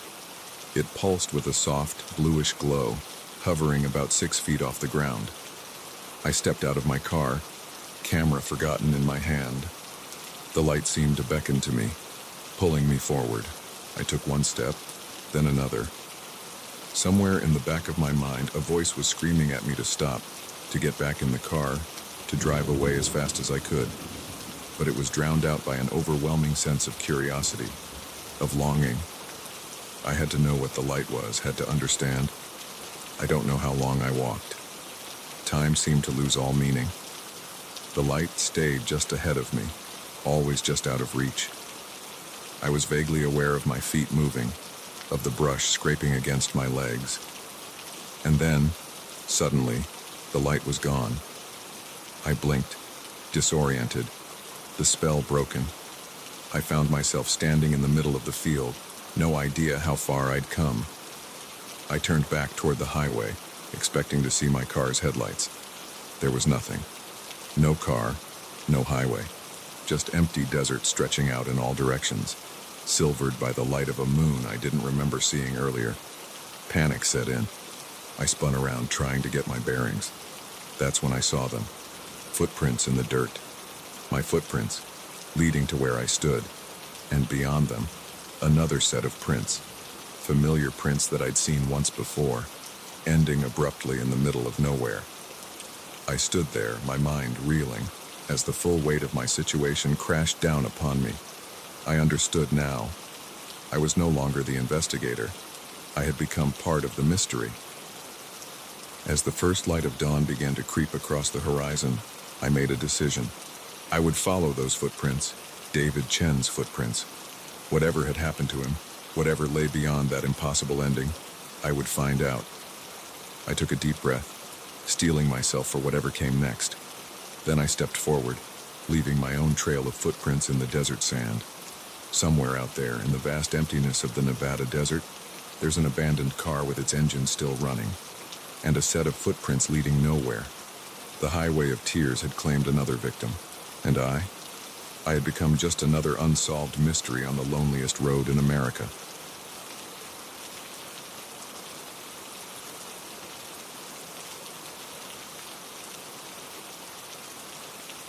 The first footprint appeared like a phantom in the morning dew, its shape unmistakably human yet far too large to belong to any of us. I stared at it, my coffee mug forgotten in my hand, as the rising sun cast long shadows across our ravaged campsite. Our food was strewn about, tents slashed, and an eerie silence hung in the air where birdsong should have been. But it was that single, massive footprint that sent a chill down my spine. Whatever had visited us in the night was no ordinary animal, and I had a sickening feeling it wasn't done with us yet. My name is Alex, and this camping trip was supposed to be a chance for my family to reconnect, to escape the constant buzz of technology and remember what it was like to just be together. My wife, Sarah, our 2 kids, Lily and Max, and I had spent months planning this getaway to Blue Pine Campground, a remote site nestled deep in the mountains. We'd arrived late yesterday afternoon, the kids buzzing with excitement as we set up our tents and gathered wood for the fire. As the sun set, we roasted marshmallows and told ghost stories, our laughter echoing through the trees. It felt perfect, like we'd finally found a way to pause the hectic pace of our lives and just breathe. If only I'd known then how quickly our idyllic retreat would turn into a nightmare. The first sign that something was wrong came in the middle of the night. I woke to the sound of rustling outside our tent, far too loud to be a raccoon or any of the small wildlife we'd been warned about. Grabbing my flashlight, I unzipped the tent flap and peered out. The beam of light caught a flash of movement at the edge of our campsite. Something large ducked behind a tree, too quickly for me to make out its shape. Heart pounding, I zipped the tent back up and lay awake for hours, listening to the sounds of something large moving around our camp. When morning came, the full extent of the intrusion became clear. Our cooler had been upended, its contents scattered across the ground. Claw marks scored the sides of our tents, and there, in a patch of bare earth, was that enormous footprint. "Alex, what's going on?" Sarah's voice snapped me out of my daze. She stood in the entrance of our tent, her eyes widening as she took in the scene. I tried to keep my voice calm for her sake. "Looks like we had a visitor last night. Probably a bear." But even as I said it, I knew it wasn't true. Bears didn't leave footprints like that. As Sarah woke the kids and we began to clean up the mess, I couldn't shake the feeling that we were being watched. The forest around us seemed too quiet, the shadows between the trees too deep. "Dad, can we go home now?" Lily asked, her voice small and frightened as she clutched her stuffed rabbit. I wanted nothing more than to say yes, to pack up our things and drive back to the safety of civilization. But when I tried to start the car, my blood ran cold. The engine sputtered and died, refusing to turn over no matter how many times I tried. "It's okay," I told my family, trying to project a confidence I didn't feel. "Probably just a dead battery. I'll hike down to the ranger station and get help." Sarah grabbed my arm, her eyes wide with fear. "You can't go out there alone. What if whatever did this is still out there?" I hesitated. She was right, of course, but what choice did we have? In the end, we decided to stick together. We packed some supplies and started down the trail towards the ranger station. It was only 5 miles, an easy hike under normal circumstances, but with every snapping twig and rustle in the underbrush, our nerves frayed a little more. We were about halfway there when Max spotted it, another footprint, This one pressed into a patch of mud beside the trail. It was even larger than the first, and fresher. "It's following us," Sarah whispered, pulling the kids close. I wanted to reassure her, to say it was probably just coincidence, but the words stuck in my throat, because deep down, I knew she was right. We picked up our pace, the kids whimpering as branches scratched at their arms and legs. The sun was starting to set, the forest growing darker by the minute, and still the ranger station seemed no closer. That's when we heard it, a low, rumbling growl that seemed to come from everywhere and nowhere at once. Lily screamed, and Max burst into tears. "Run!" I yelled, scooping up Lily as Sarah grabbed Max's hand. We tore down the trail, blind panic driving us forward. Branches whipped at our faces, roots threatened to trip us at every step. And all the while, that growl grew louder, closer. I chanced to look back and immediately wished I hadn't. Something was moving through the trees behind us, something massive and dark. I caught a glimpse of glowing eyes and a flash of teeth before I turned back, running faster than I ever had in my life. We burst into a small clearing, gasping for breath. And there, like a miracle, was a cabin. Not the ranger station we'd been aiming for, but at that moment it looked like salvation. I didn't stop to question our luck. We raced for the door, praying it would be unlocked. The handle turned under my grip, and we tumbled inside, slamming the door behind us. For a long moment, we just stood there, chests heaving, listening to the sounds of something large circling the cabin. Scratching noises came from the walls, and a low, frustrated growl echoed through the night. "What is it, Daddy?" Lily whimpered, burying her face in my shoulder. "I don't know, sweetheart," I said, stroking her hair. "But we're safe in here. It can't get us." As our eyes adjusted to the gloom, we began to take in our surroundings. The cabin was small, just one room with a fireplace, a few pieces of rustic furniture, and shelves lined with canned goods and supplies. It looked like some kind of emergency shelter or hunting cabin. Sarah found some lanterns and lit them, casting a warm glow around the room. As the kids huddled together on a threadbare couch, she pulled me aside. "Alex, what are we going to do?" she whispered, her voice trembling. "What if it doesn't leave?" I took a deep breath, trying to think rationally. "We've got shelter, and it looks like there's enough food here to last a while. We'll wait it out. Someone's bound to come looking for us eventually."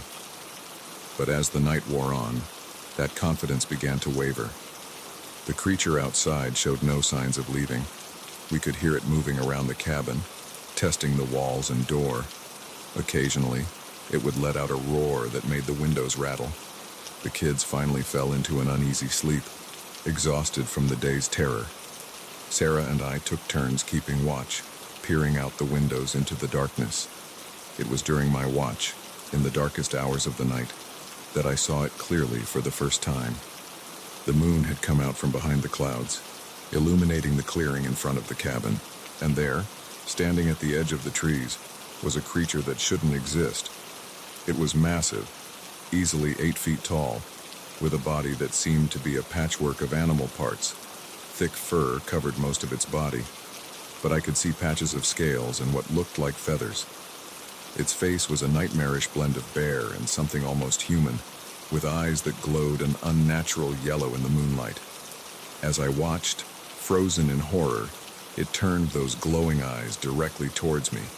And then, impossibly, it smiled, revealing rows of razor-sharp teeth. I stumbled back from the window, my heart pounding so hard I thought it might burst from my chest. This couldn't be real. Creatures like that didn't exist. They couldn't. But the growl that rumbled through the night was very, very real. I don't know how long we stayed in that cabin. Days blurred together, marked only by the rising and setting of the sun and the constant presence of the creature outside. We rationed the food carefully, knowing we might be in for a long wait. The kids were surprisingly resilient, turning our confinement into a game of sorts. But I could see the strain wearing on Sarah, the constant fear taking its toll. On what I think was the 5th day, we woke to silence. No growls, no scratching at the walls. Cautiously, I peered out the window. The clearing was empty. We waited another full day before we dared to venture out. The forest seemed normal again, birds singing, small animals scurrying about. But the claw marks on the cabin walls and the massive footprints in the mud were undeniable proof that our ordeal had been real. We made our way back to our campsite, half expecting to find it destroyed. Instead, we found park rangers and a search party. Our car had been fixed. Apparently, someone had noticed it sitting abandoned and called it in. We told them a sanitized version of events, that we'd gotten lost, found the cabin, and waited out a storm. Who would believe the truth? As we drove home, the kids chattering excitedly about their adventure, I couldn't shake the feeling that we'd glimpsed something we were never meant to see.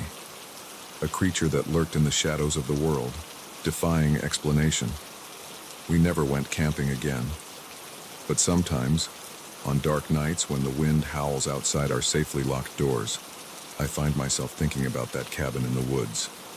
And I wonder if, somewhere out there in the vast wilderness, that creature is still roaming, waiting for the next unsuspecting family to cross its path. The wilderness holds secrets, ancient and terrifying, and sometimes those secrets have teeth and claws. The first thing I noticed was the silence. On a cruise ship carrying over 3,000 passengers and 1,500 crew members, silence is never a good sign. I stood in the middle of the Lido deck, where just hours ago families had been splashing in the pool and music had been blaring from the speakers. Now, there was nothing but the gentle lapping of waves against the hull and the distant hum of engines. As I turned in a slow circle, taking in the abandoned lounge chairs and half-empty cocktails, a chill ran down my spine. Where was everyone?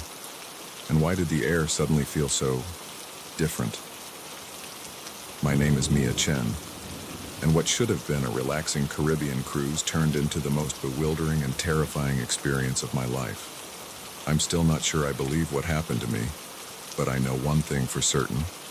Time isn't as linear as we think it is, and sometimes the fabric of reality can slip in ways we can't begin to understand.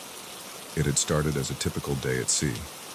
I'd woken up late, nursed a slight hangover from the previous night's karaoke party with a greasy breakfast, and spent the morning lounging by the pool with my latest beach read. Around noon, I decided to head back to my cabin for a quick nap before the afternoon's activities. I remember closing my eyes, the gentle rocking of the ship lulling me to sleep. When I woke up, the light filtering through my porthole window seemed off. Dimmer, somehow, with a strange bluish quality I'd never seen before. Disoriented, I checked my phone. The screen was black, completely dead despite having been fully charged when I lay down. Frowning, I got up and tried the cabin's phone. Nothing but a faint buzzing on the line.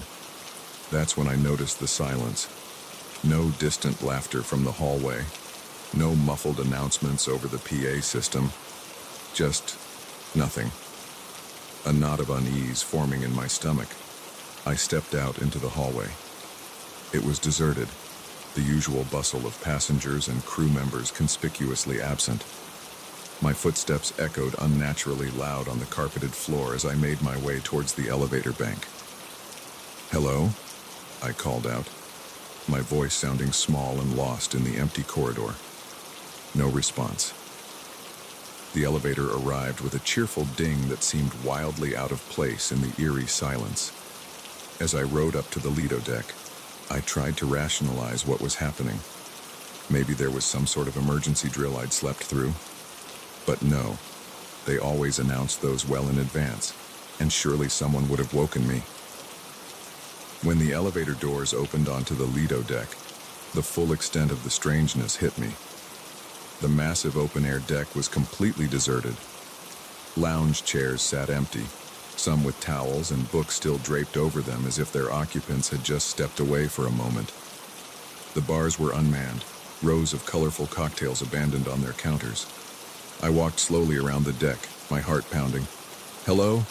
I called again, louder this time. Is anyone here? Only the sound of the waves answered me. As I completed my circuit of the deck, I noticed something that made my blood run cold. The lifeboats were all still in place. If there had been some kind of emergency evacuation, surely they would have been launched. I spent the next few hours searching the ship, deck by deck, my panic growing with each empty room and deserted corridor I encountered. The theater, mid-setup for the evening's show. The casino, slot machines blinking silently in the dim light. The main dining room, table set for a dinner that would never be served.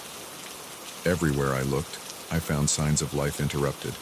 Half-eaten meals in the buffet, a load of laundry tumbling endlessly in a dryer in the otherwise empty laundromat, a child's stuffed animal, dropped in the middle of a hallway. But of the thousands of people who should have been on board, I found no trace. As night fell, or what I assumed was night, given the deepening of that strange, bluish light, I made my way to the bridge, hoping against hope to find someone, anyone who could explain what was happening. The bridge was as deserted as the rest of the ship, but at least here there were signs of life. Radar screens blinked, showing our position in the middle of the Caribbean Sea. Navigation systems hummed softly. The ship was still on course, its automated systems continuing their work even in the absence of human oversight. I slumped into the captain's chair, exhaustion and fear finally overtaking me. What had happened? Where was everyone? And more importantly, what was I going to do now? As I sat there, staring blankly at the array of instruments before me, something caught my eye. The date display on one of the monitors. I blinked, sure I must be seeing things. But no, there it was in glowing green letters, August 13th, 2024. A week. Somehow, impossibly, a week had passed since I'd laid down for my nap. I laughed then, a high, hysterical sound that echoed weirdly in the empty bridge. This couldn't be happening. People didn't just lose a week of time. Entire ships full of people didn't just vanish. And yet, here I was. The next few days, if they were indeed days, as time seemed to have lost all meaning, passed in a blur.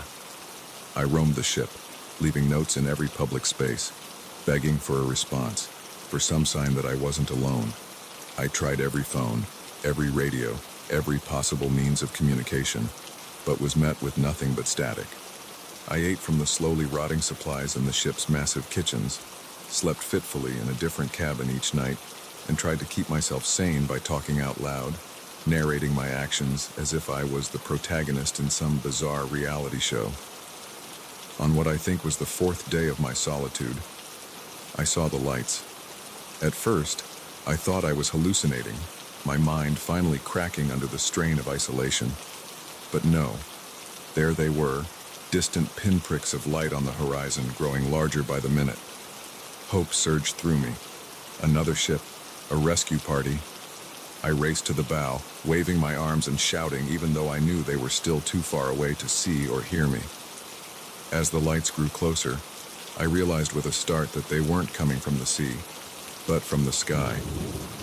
My elation turned to confusion, then to a kind of numb acceptance. Of course.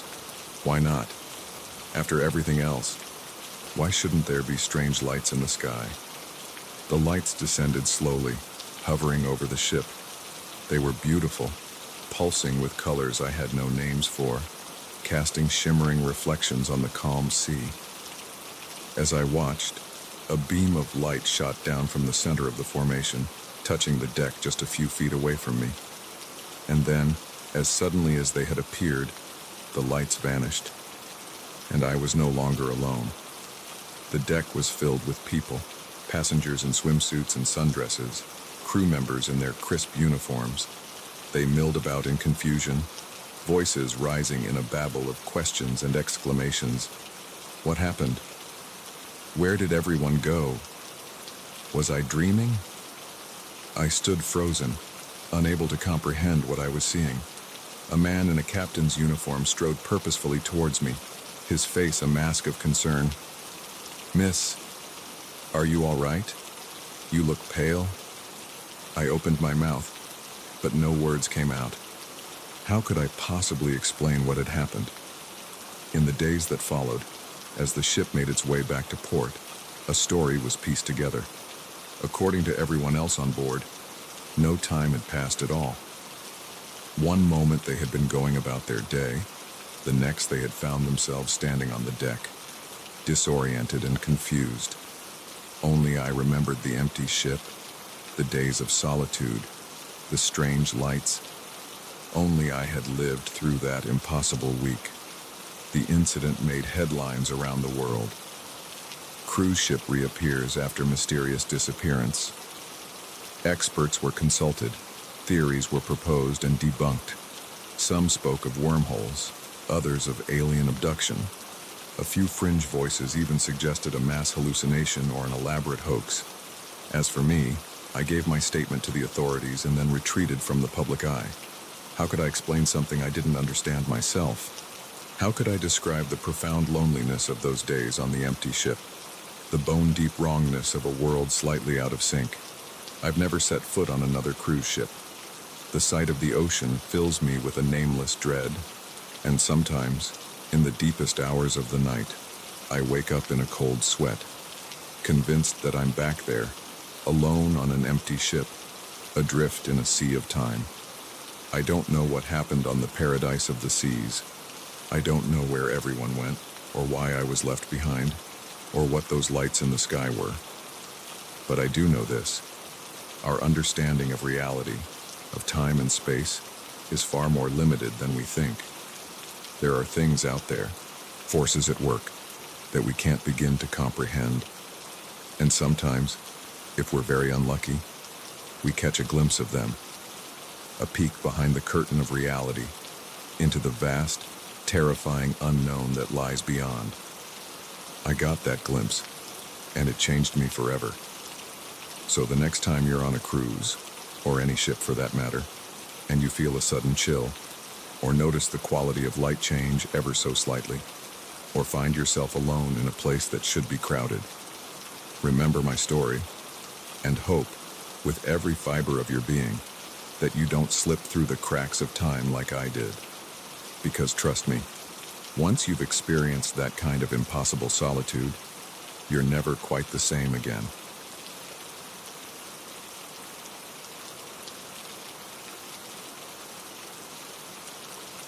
The scratching started on the first night, a faint, persistent sound that could have been tree branches against the cabin's wooden walls, if not for the absolute stillness of the air outside. I lay awake, Emily's steady breathing beside me, and listened as the noise grew louder, more deliberate. It wasn't until I heard a distinct tapping on the bedroom window that I realized, with a chill that ran deep into my bones, that whatever was out there wasn't a tree, and it wanted in. My name is Daniel, and what was supposed to be a romantic getaway with my girlfriend turned into a waking nightmare that I'm still trying to understand. We'd been dating for a year, and with both of us drowning in work stress, a week in a secluded cabin seemed like the perfect escape. No cell service, no Wi-Fi, just us and the great outdoors. If only we'd known what was waiting for us in those woods. We arrived at the cabin late Friday afternoon. It was exactly as advertised. A cozy, two-bedroom log structure nestled in a clearing, surrounded by towering pines. The nearest neighbor was miles away, and the dirt road leading to the property had been rough enough to make us question our decision more than once. But as we stepped out of the car, the fresh mountain air and the absolute quiet washed away our doubts. This was exactly what we needed.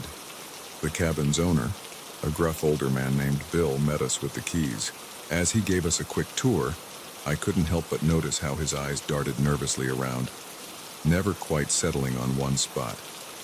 Now, couple things to remember, he said as we stood on the porch.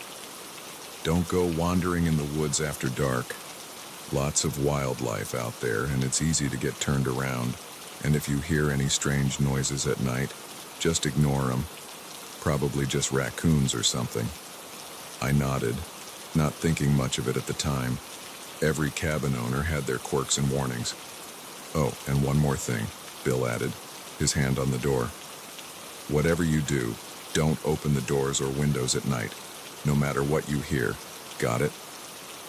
Before we could ask what he meant, he was gone, his truck kicking up dust as he sped down the dirt road. Emily and I exchanged glances. "Well, that was weird," she said with a nervous laugh. I shrugged it off. Probably just trying to scare the city folk. Come on, let's unpack. The rest of the day was perfect. We hiked a nearby trail, cooked dinner on the old wood stove, and spent the evening cuddled up on the porch swing, watching the stars come out in a sky unspoiled by light pollution. It wasn't until we were getting ready for bed that I noticed the scratches. They were on the inside of the doors and around the windows, long, deep gouges in the wood that looked like they'd been made by something with very sharp claws. "Em, come look at this," I called out. She came over, frowning as she ran her fingers over the marks. "Weird. You think a bear tried to get in or something?" "Maybe," I said, though something about the scratches made my skin crawl. They seemed too deliberate, too purposeful. We went to bed, joking about ghost bears to lighten the mood. But as the night wore on and the scratching started, those jokes didn't seem funny anymore. I lay there, every muscle tense, listening to the sound move around the cabin. Scratch, scratch, pause, scratch, scratch, pause. Then the tapping on the window, like something was testing the glass. Emily stirred beside me. "Dan, do you hear that?" I nodded, not trusting my voice.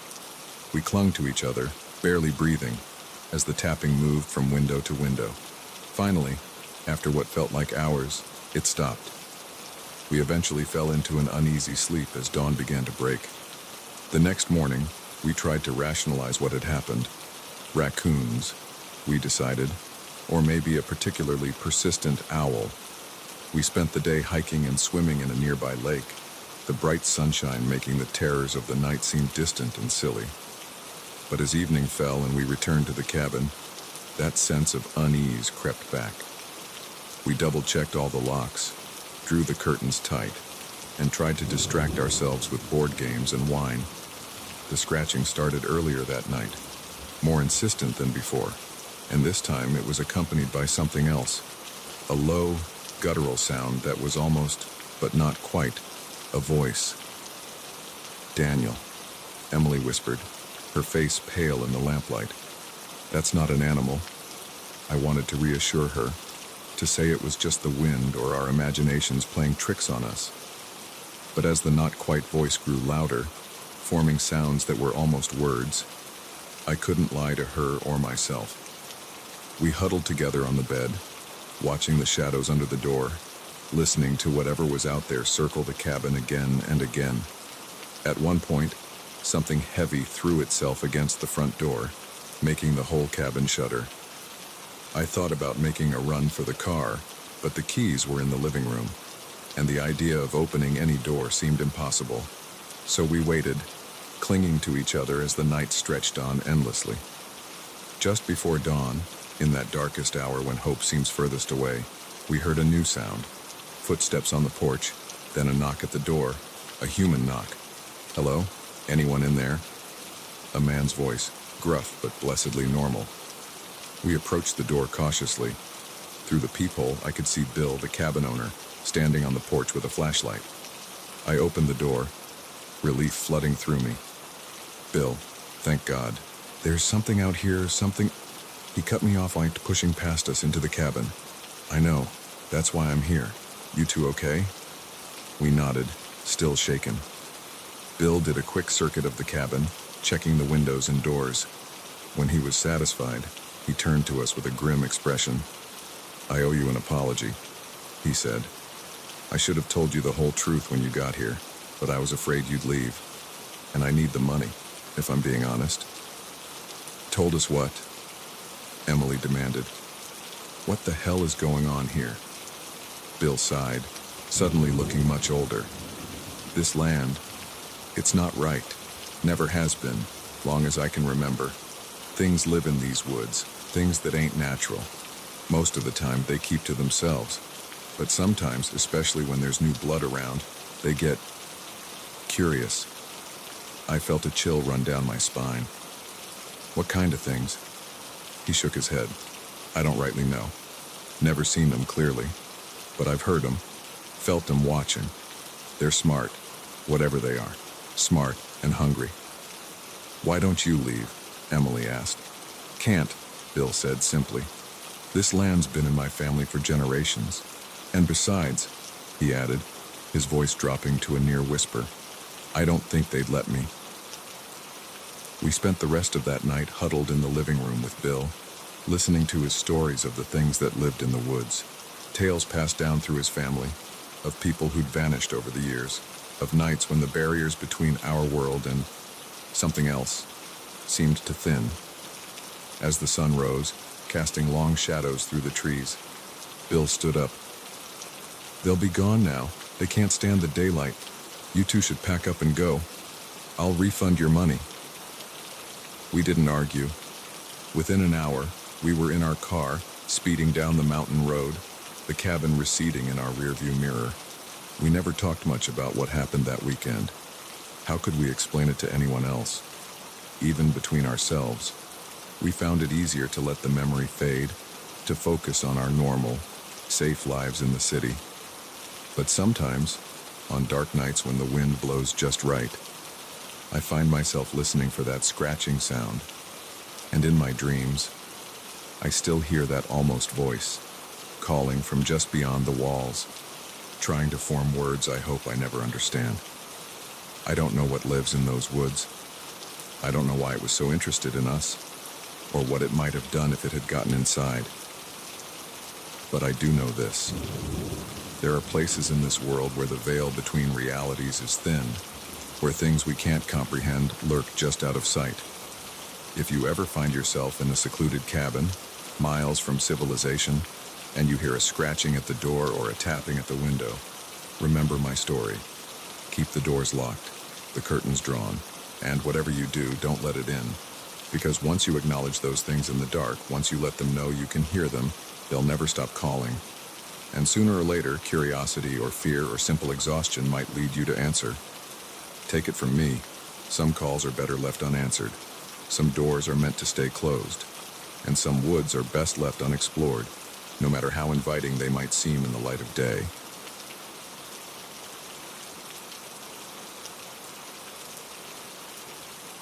The voice crackled through the CB radio, desperate and filled with static. Please, anyone, I need help. I'm at the old Starlight truck stop. Something's here. Oh God, it's coming back. Please, hurry. Then nothing but dead air. I gripped the steering wheel, my knuckles white, as I stared out at the empty highway stretching before me. The rational part of my brain said to ignore it, to keep driving. But 20 years on the road had taught me one thing. Out here, in the vast emptiness of the American night, sometimes a trucker is all that stands between a stranger and disaster. With a muttered curse, I flipped on my turn signal and took the next exit. I didn't know it then, but that decision would lead me into a nightmare I'm still trying to understand. My name's Mike Callahan, and I've been hauling freight across the country since I was old enough to get my CDL. I've seen my share of weird stuff out on the lonely highways, ghost lights, inexplicable weather patterns, even what some might call UFOs. But nothing in all my years prepared me for what I encountered that night at the abandoned Starlight truck stop. It was a typical run, Seattle to Miami with a trailer full of electronics. I was making good time, the miles melting away under my wheels as I cruised through the New Mexico desert. The radio kept me company, a mix of old country tunes and the occasional chatter from other truckers. It was just past 2 a.m. when the distress call came through. At first, I thought it was just some kids playing around on the channel. It wouldn't be the first time, but something in that voice, the raw fear, the desperation, made me think twice. I tried to respond and to get more information, but there was no answer, just that eerie static. I knew the Starlight. It had been a popular stop back in the day, a little oasis of neon and greasy food in the middle of nowhere, but it had shut down years ago, another victim of the new highway bypass.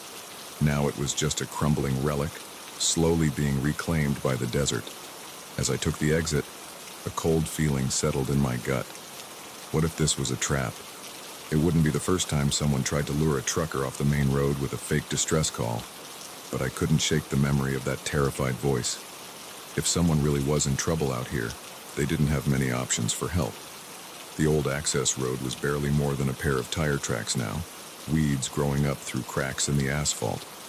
My headlights cut through the darkness, illuminating scrub brush and the occasional piece of wind-blown trash.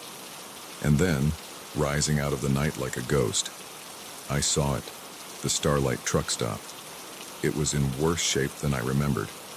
The once cheerful neon sign was dark, most of its tubes shattered. The windows of the main building were boarded up, and half the roof had caved in. The vast parking lot, once filled with rigs from all over the country, was empty save for tumbleweeds and broken glass. I pulled up in front of the main entrance, leaving my engine running. The silence was oppressive, broken only by the idle of my truck and the creak of settling metal as the old building shifted in the night wind. "Hello?" I called out, my voice sounding small and lost in the emptiness. "Anyone here?" I heard a distress call on the CB. Nothing, not even an echo. I grabbed my flashlight from the cab and cautiously approached the building. The boards over the main doors had been pried away, leaving a dark maw that seemed to swallow my light. Every instinct screamed at me to get back in my truck and drive away. But I couldn't shake the memory of that desperate voice. What if someone was hurt in there, unable to call out? I stepped inside, the beam of my flashlight revealing a scene of decay and abandonment. Overturned tables, shattered plates, layers of dust covering everything. It looked like the place had been picked clean by scavengers years ago. "Hello?" I called again, my voice echoing in the empty space. "Anyone here?" A sound from the back of the building made me jump, a scraping noise, like something heavy being dragged across the floor. "Hey, you okay back there?" I moved towards the sound, my heart pounding. As I rounded the corner into what used to be the kitchen, my flashlight beam fell on something that made my blood run cold. There, propped up against an old stove, was a CB radio. It looked brand new, completely out of place in the decaying ruin around it. I approached slowly, my mind racing. Had the person who called for help left this here? But why? And where were they now? That's when I noticed something else. On the floor around the radio were strange markings, curved lines and symbols drawn in what looked horribly like dried blood. I took a step back, suddenly very aware of how quiet it was. Even the wind seemed to have died down. And then I heard it, a low guttural sound coming from somewhere behind me. It was almost, but not quite, a voice. The hairs on the back of my neck stood up as I slowly turned around. There, in the doorway, was something. In the brief moment before terror overtook me, my mind tried to make sense of what I was seeing. It was vaguely humanoid, but too tall, too thin, its limbs bent at impossible angles, and its face, God, its face was just a blank expanse of pale skin, with a mouth that split it from top to bottom. I'd like to say I fought, or that I at least had the presence of mind to run. But the truth is, I froze. Rooted to the spot as that thing unfolded itself, growing even taller as it flowed into the room like smoke given form. It reached for me with hands that were more like claws, and I felt my consciousness slipping away. The last thing I remember is the CB radio crackling to life, that same desperate voice calling out for help. I woke up in my truck, parked on the side of the highway. For a moment, I thought it had all been a vivid nightmare.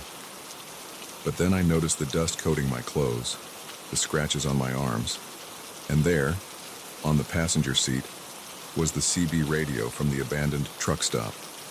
My logbook showed I'd lost almost 6 hours. 6 hours that I had no memory of. I drove to the nearest town in a daze, checked into a motel, and tried to make sense of what had happened. Had I really seen what I thought I saw? Or had my mind conjured up some impossible horror to fill in the gaps in my memory? I thought about going to the police, but what would I tell them? That I'd been lured to an abandoned truck stop by a ghost on the CBE. then attacked by some kind of monster. They'd laugh me out of the station if they didn't lock me up for my own safety.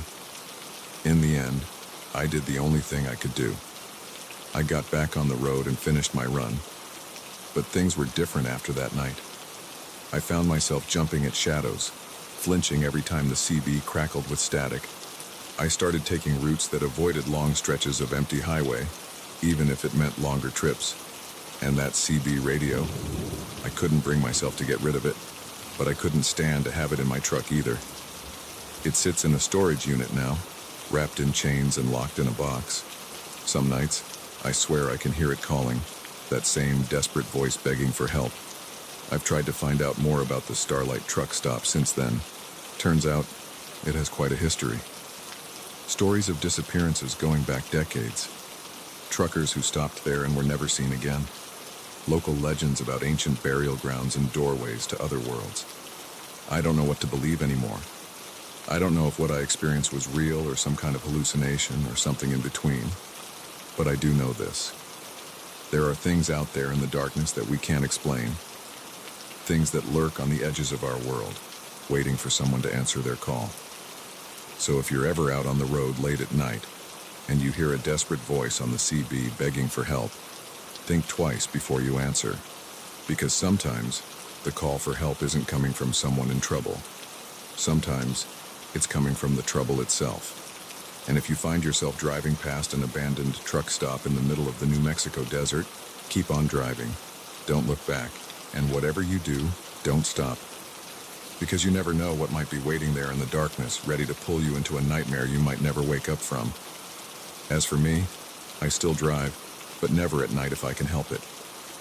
And I keep my CB turned off, no matter how lonely the road gets. Because I know now that some calls are better left unanswered, and some mysteries are best left unsolved.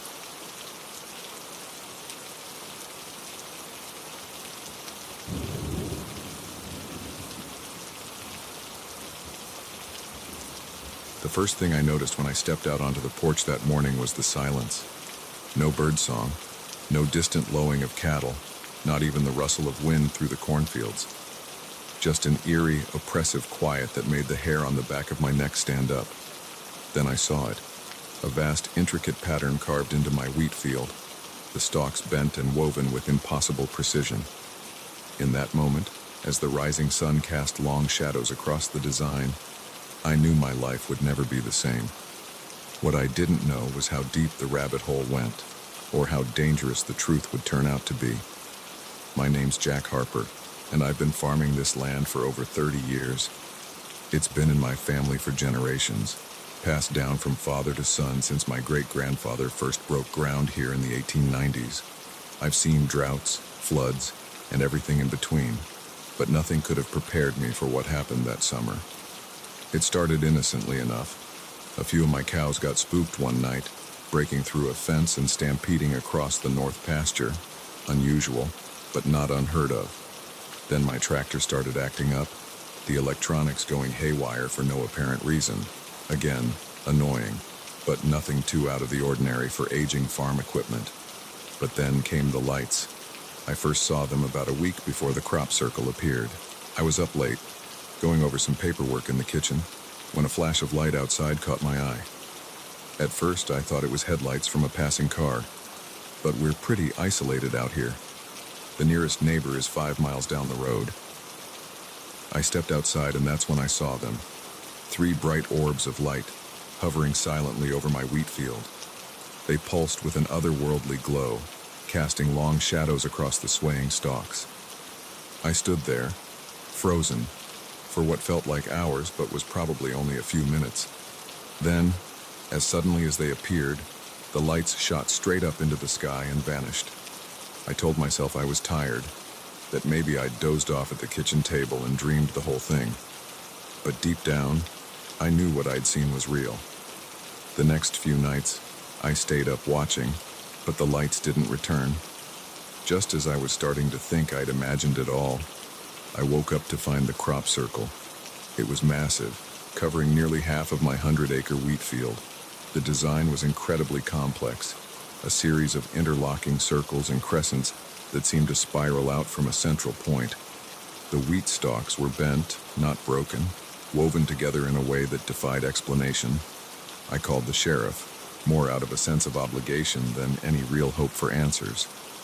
Bob's been a friend for years, but I could see the skepticism in his eyes as he surveyed the damage. It could be pranksters, he suggested, not sounding very convinced. You know how kids get in the summer, looking for thrills. I shook my head. Bob, this would have taken a team of people all night to do, and they'd have left tracks. Look at the ground. There's not a single footprint or tire track anywhere. He didn't have an answer for that. Word spread quickly, as it tends to do in small towns. By noon, my driveway was clogged with curiosity seekers, amateur paranormal investigators, and local news crews. I did my best to keep them off my property, but it was like trying to hold back the tide. That's when things started to get really strange. It began with the animals. My dogs, usually friendly to a fault, became aggressive, snarling at anyone who came near the crop circle. The cattle refused to graze anywhere near that field, clustering at the far end of their pasture and bellowing uneasily through the night. Then the equipment failures escalated. Not just my tractor now, but every piece of electronic equipment on the farm. Cell phones died within minutes of being fully charged. The TV emitted nothing but static, occasionally interrupted by bursts of what sounded like voices speaking in an unknown language. And the dreams. God, the dreams. Every night, I found myself wandering through that wheat field, the stalks whisper singing around me in voices just on the edge of comprehension. Something was always just ahead of me, always just out of sight. I'd wake up in a cold sweat, the taste of metal in my mouth, and the feeling that I was on the verge of understanding something vast and terrible. About a week after the crop circle appeared, I had a visitor. He introduced himself as Dr. Alan Friedman, an astrophysicist from the State University. He was different from the other investigators who'd come sniffing around, quieter, more serious. Mr. Harper, he said, his eyes never leaving the crop circle. Have you noticed any other unusual phenomena since this appeared? Lights in the sky, perhaps? Electronic disturbances? The hairs on the back of my neck stood up. How did you know about that? He turned to me then, his expression grave. Because this isn't the first time this has happened. There's a pattern, Mr. Harper. These events, they're escalating. Over the next few hours, Dr. Friedman told me things that shook me to my core. About other crop circles, all following a similar design, appearing across the country over the past few years. About increased UFO sightings in those areas. And about people who had gone missing, always in the weeks following the appearance of a circle. We believe, he said in a low voice, that these are some kind of test sites, that whatever intelligence is behind this is preparing for something bigger. I wanted to dismiss it all as crazy talk, but I couldn't. Not after what I'd seen, what I'd experienced. What do they want?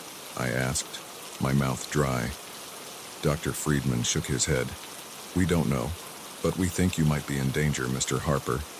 These sites, they seem to have a strange effect on the people closest to them. We've documented cases of unusual behavior, of people claiming to receive messages or orders from some unknown source. As he spoke, I felt a chill run down my spine. I thought of my dreams, of the whispers just on the edge of understanding. What should I do? I asked. Let us set up some monitoring equipment, he said. And whatever you do, don't enter that field. No matter what you hear, no matter what you think you see, promise me. I promised. But promises, I would soon learn, are hard to keep when reality itself seems to be unraveling around you. The next few days were a blur of activity. Dr. Friedman and his team set up cameras and sensors around the perimeter of the crop circle. They took samples of the soil and the wheat, muttering to each other in low, worried tones. And all the while, the whispers in my dreams grew louder, more insistent. I'd wake up with strange symbols etched in my mind, my fingers itching to draw them.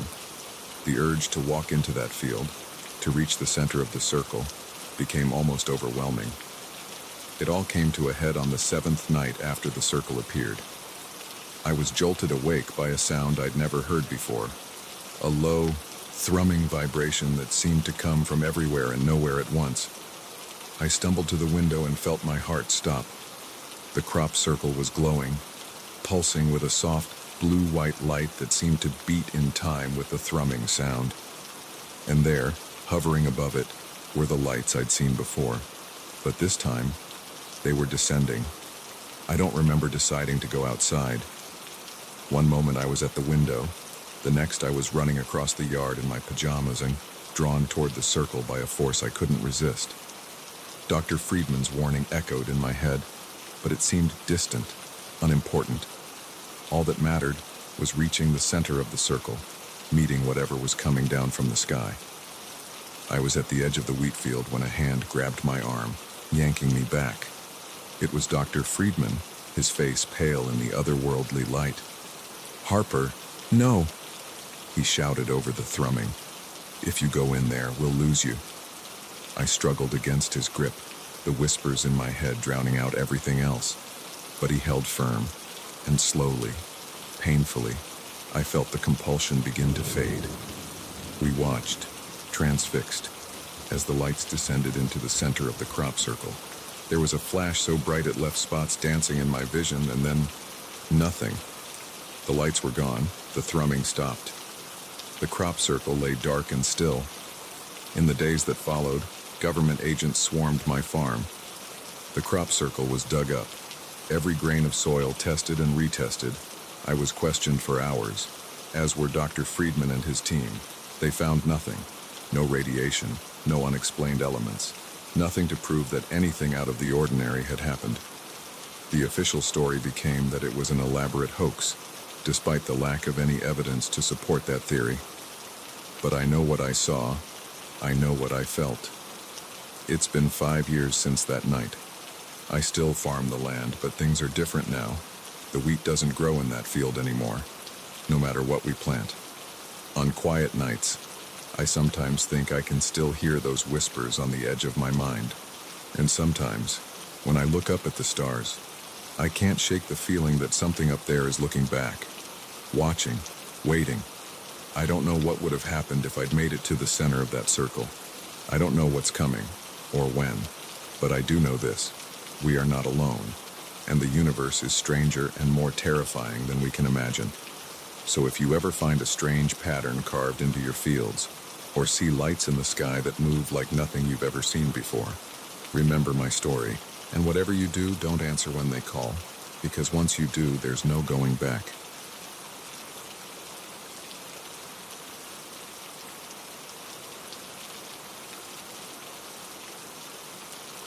The coffee cup was still warm.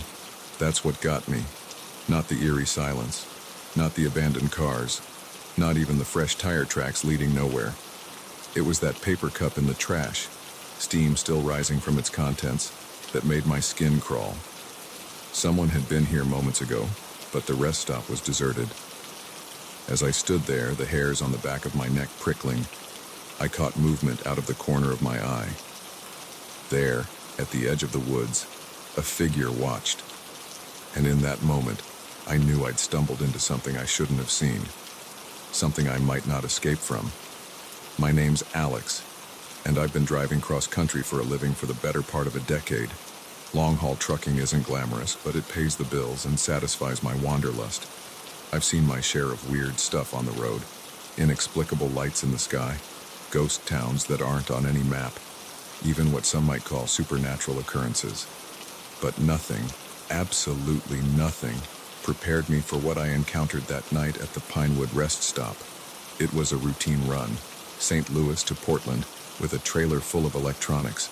I'd been pushing hard, trying to make up time after a delay at my last stop. The night was moonless, the highway a ribbon of black stretching endlessly before me.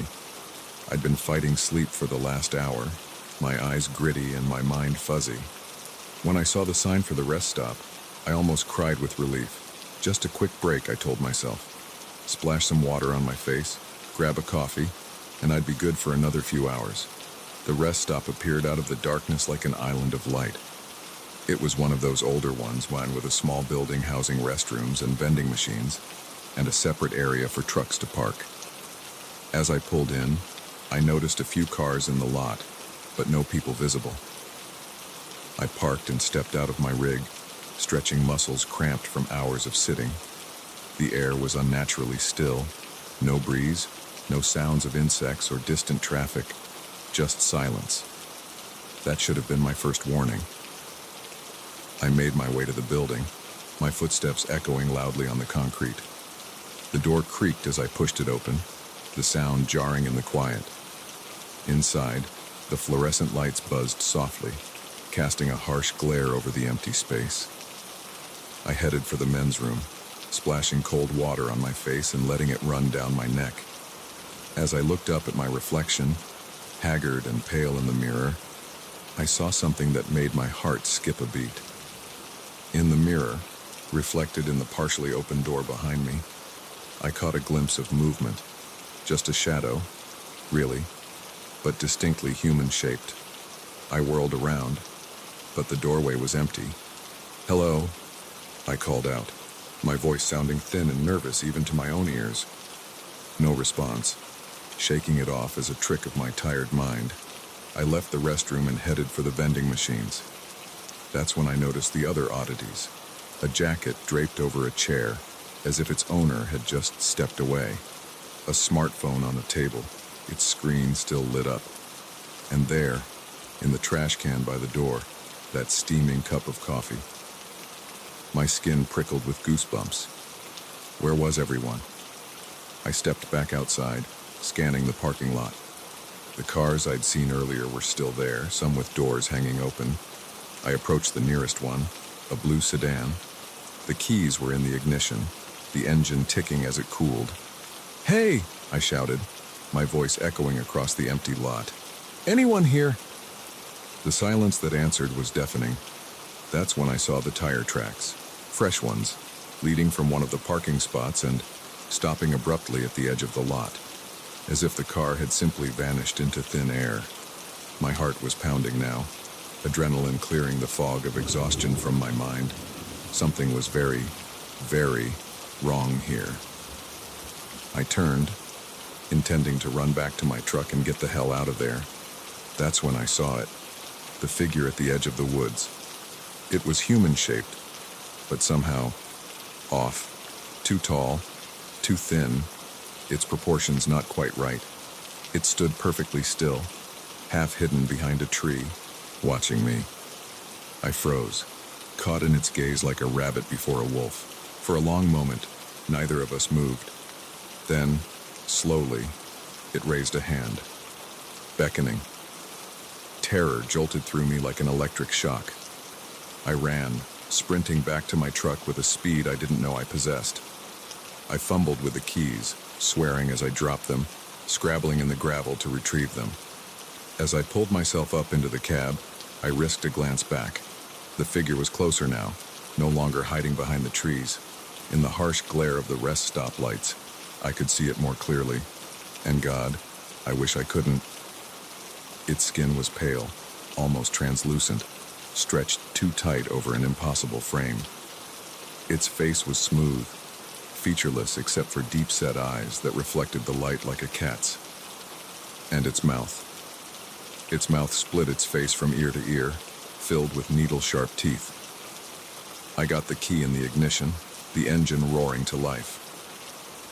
As I slammed the truck into gear, I saw movement out of the corner of my eye.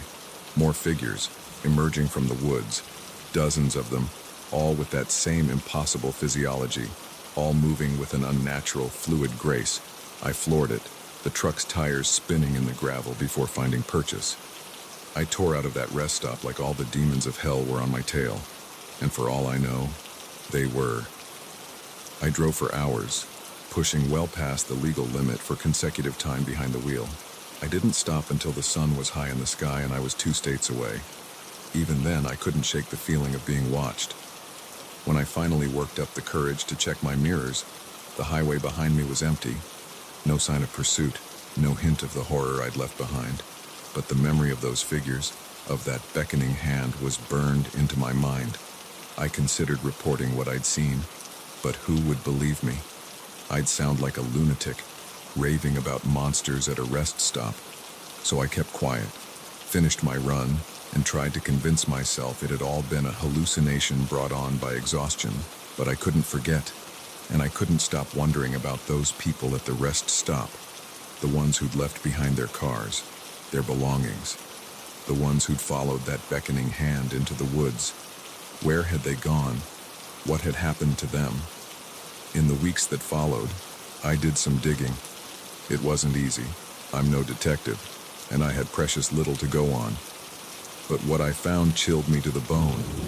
There were stories, whispered tales among long-haul truckers and late-night travelers, stories of rest stops where people vanished without a trace, of figures seen at the edge of the woods, always at night, always beckoning.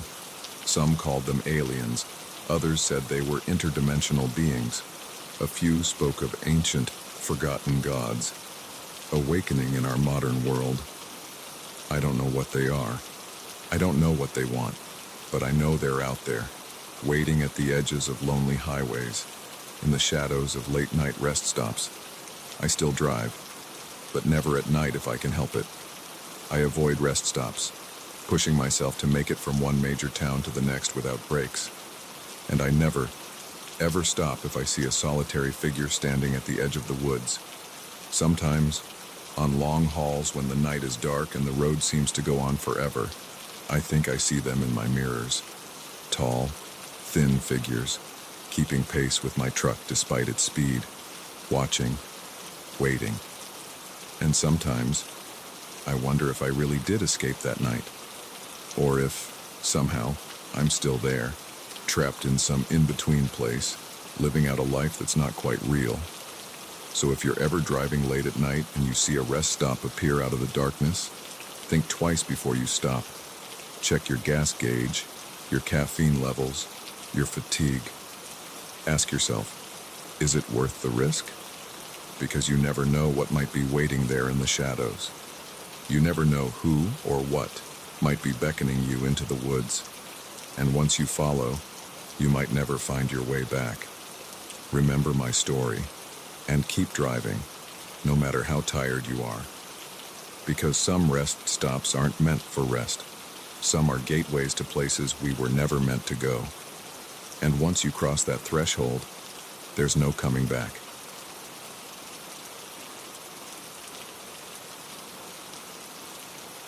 The first photo showed nothing but trees.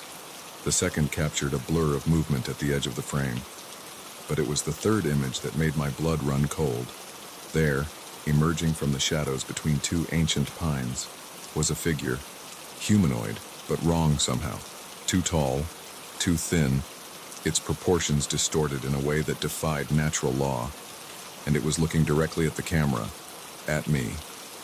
I lowered the viewfinder with shaking hands, my eyes darting to the deepening shadows around my campsite. Night was falling, and I was no longer alone in these woods. My name is Maggie Chen, and I've been a nature photographer for the better part of a decade. I've trekked through rainforests, scaled mountains, and waded through swamps to get the perfect shot. But nothing in all my years of experience could have prepared me for what I encountered in the depths of the Olympic National Forest. It was supposed to be a routine assignment, a 2-week solo expedition to capture the raw beauty of the old-growth forest for a conservation magazine. I'd done dozens of trips like this before, and I was looking forward to the solitude, to immersing myself in nature without the distractions of the modern world. The first few days were idyllic. The forest was a photographer's dream, all towering evergreens draped in moss, hidden waterfalls, and dappled sunlight filtering through the canopy. I set up my base camp in a small clearing near a babbling stream, venturing out each day to explore and photograph. It was on the fourth night that things started to get strange. I was reviewing the day's shots on my camera when I noticed something odd in the background of one image. A shape, just barely visible in the shadows between two trees. At first, I dismissed it as a trick of the light or maybe a deer, but something about it nagged at me. The next day, I returned to the same spot, determined to figure out what I'd captured. I set up my camera trap, a motion-activated camera designed to capture wildlife, and left it there for the day while I explored other areas. When I returned that evening and checked the camera, my heart nearly stopped. There were dozens of images, taken in rapid succession. The first few showed nothing unusual, just the forest floor and a squirrel or two. But then, the figure appeared, tall and impossibly thin, with long, spindly limbs that seemed to bend at unnatural angles. Its skin, where visible, was pale and almost translucent, stretched tight over an inhuman frame.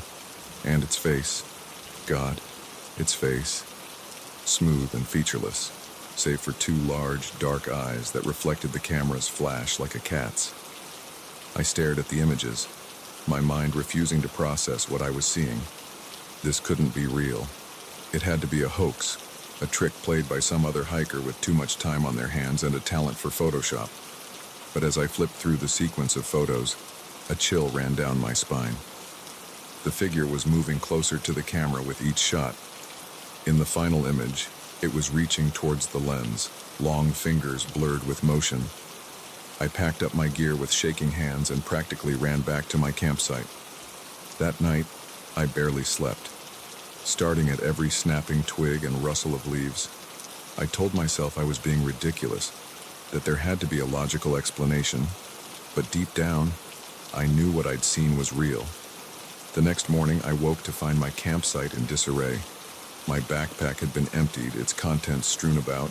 My food cache, hung high in a tree to protect it from bears, had been torn down, the rope snapped as if it were thread, and there, pressed into a patch of soft earth near my tent, was a footprint, long and narrow, with toes that looked more like claws.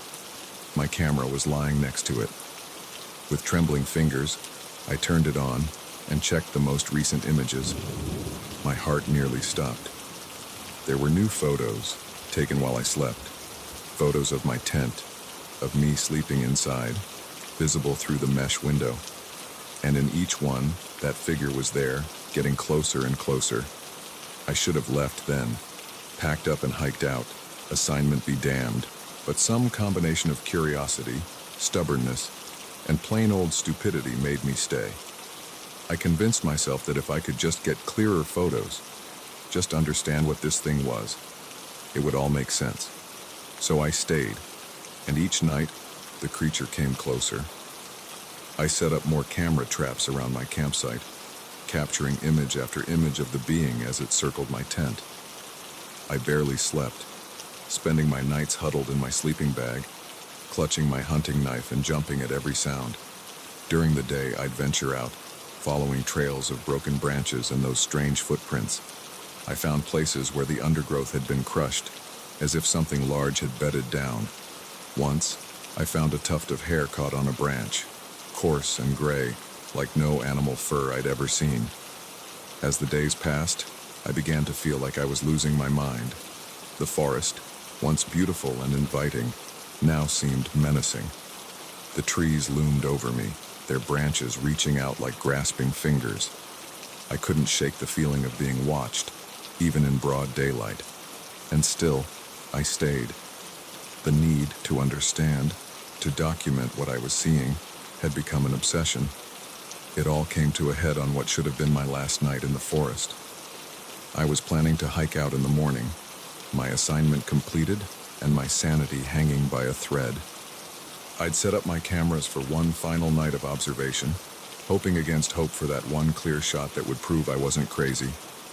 I must have dozed off despite my fear, because I woke suddenly in the pitch black of my tent. Something had changed. The ever-present sounds of the forest, the rustle of leaves, the chirp of insects, had gone silent. And there was something outside my tent. I could hear it moving, softly but unmistakably, circling, sniffing. I lay there, paralyzed with terror, as it completed its circuit. Then, to my horror, I saw the zipper of my tent begin to move. Slowly, inch by agonizing inch, the opening of my tent widened. I wanted to scream, to run, to do anything, but my body wouldn't respond. I could only watch, eyes wide in the darkness, as a long, pale hand with too many joints slipped through the opening. The hand paused, as if sensing my fear. Then, deliberately, it reached toward my camera, which lay next to my sleeping bag. In that moment, survival instinct finally overcame my paralysis. I lunged for the camera, snatching it away from that terrible hand. In the same motion, I kicked out at the tent wall, tearing through the fabric and tumbling out into the night. I ran, blindly, desperately, clutching the camera to my chest.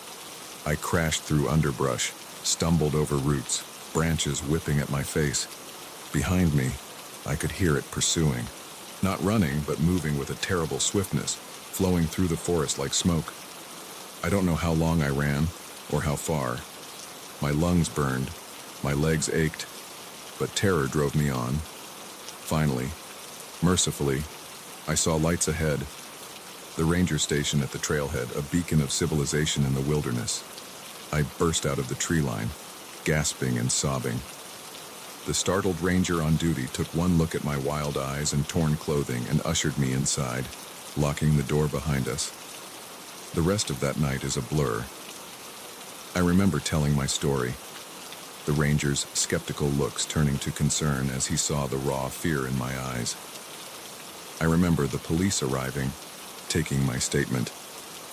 And I remember the moment when they asked to see my camera. With shaking hands, I turned it on and began to scroll through the images. But where there should have been dozens of photos of that otherworldly being, there was nothing. Just trees and shadows and normal forest scenes. Even the photos from that final night, the ones I was sure I'd taken of the hand reaching into my tent, were gone. In the harsh fluorescent light of the ranger station, surrounded by the trappings of civilization, my entire experience began to seem like a bad dream. Had I imagined it all? Had 2 weeks of solitude in the deep woods driven me to some kind of breakdown? But then I saw it. In the very last photo on the camera, barely visible in the background, was a figure, tall and thin, half hidden behind a tree. And though the image was blurry, I could swear it was smiling. I've never gone back to those woods. I've never told the full story to anyone but you. My editor got a watered-down version about being spooked by wildlife, and the photos I submitted were carefully curated to show nothing but the natural beauty of the forest. But sometimes, on dark nights when the wind whispers through the trees outside my window, I find myself thinking about what's out there in the deep woods, about the things that lurk just beyond the reach of our cameras and our understanding. And I wonder, with a chill that goes bone deep, if it's still out there, watching, waiting, for the next unsuspecting photographer to venture into its domain. So if you're ever in the wilderness, setting up your camera for that perfect shot of untouched nature, pay attention to the shadows between the trees. And if you see something moving there, something that doesn't quite fit, don't try to photograph it. Just run, and don't look back. Because some things in this world are not meant to be captured on film. And once they notice you noticing them, they never forget. They never stop watching. And sooner or later, they come for you.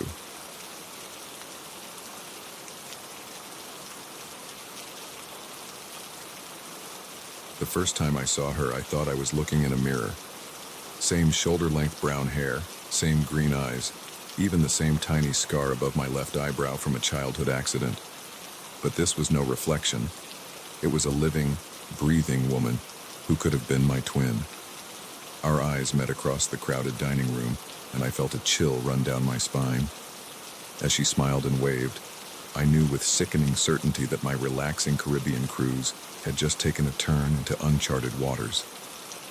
My name is Sarah Mitchell, and until that moment, I'd been enjoying a much-needed vacation aboard the Majestic Dream, a luxury cruise liner making its way through the turquoise waters of the Caribbean. I'm a 32-year-old software engineer from Seattle, and this was my first real vacation in years.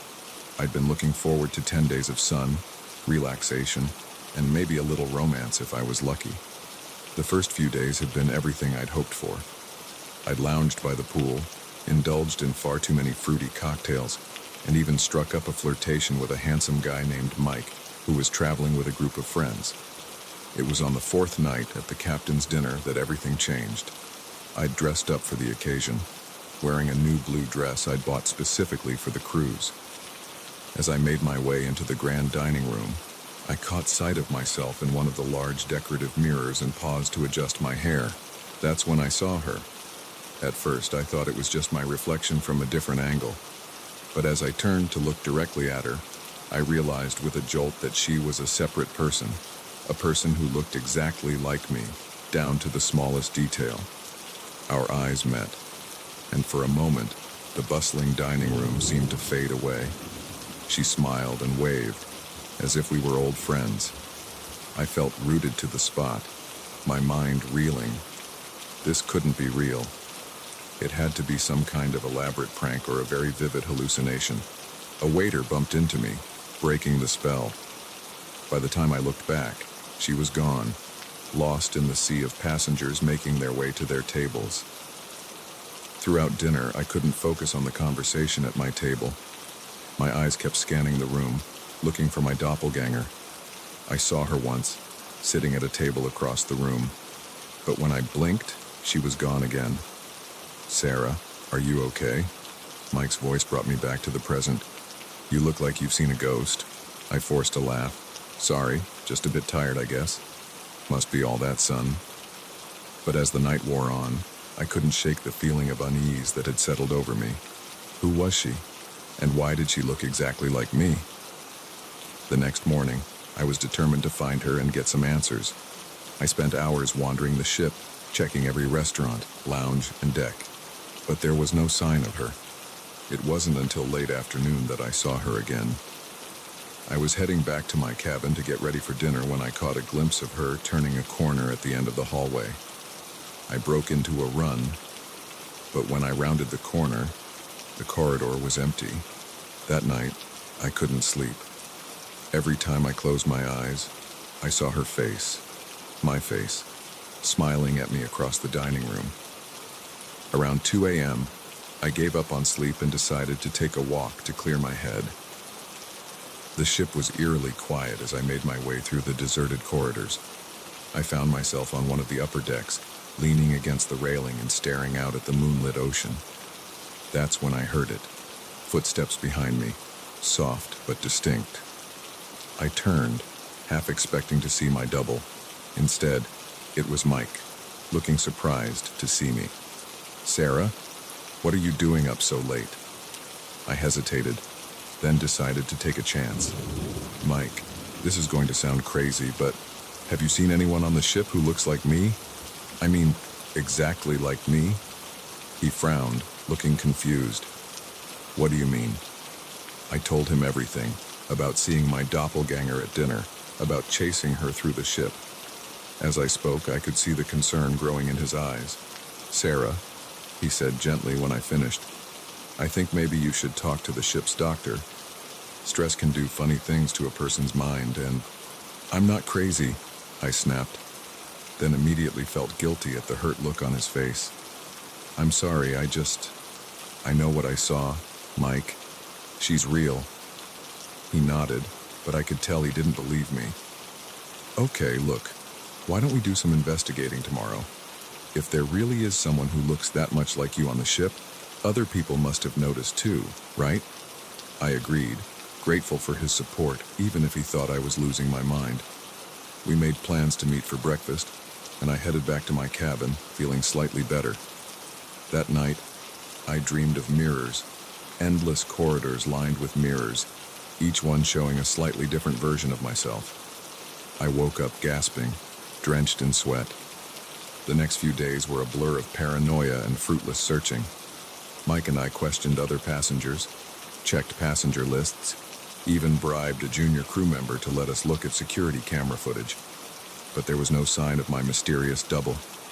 Other passengers were starting to give me strange looks. I'd overhear whispers as I passed, see people pointing and talking in low voices. More than once, someone approached me, insisting they'd just seen me in a completely different part of the ship. Mike stuck by me, but I could tell his patience was wearing thin. Maybe it was just someone who looked a lot like you, he suggested one afternoon as we sat by the pool.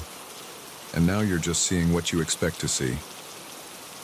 I wanted to believe him, but deep down, I knew what I'd seen, and I was becoming more and more convinced that something very strange was happening on this ship.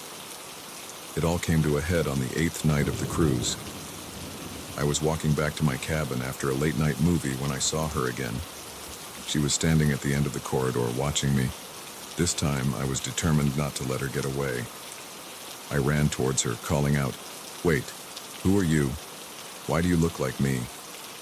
She turned and fled, and I chased her through the twisting corridors of the ship, upstairs, down hallways, through lounges and restaurants.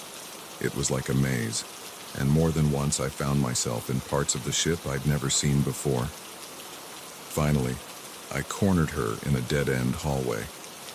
She stood with her back to me, shoulders heaving as if she'd been running too. "Please," I gasped, out of breath. "Just tell me who you are." Slowly, she turned to face me, and as she did, I felt the world tilt sideways. Her face was mine, yes, but it was wrong somehow. The proportions were slightly off, the eyes a little too large, the smile a little too wide.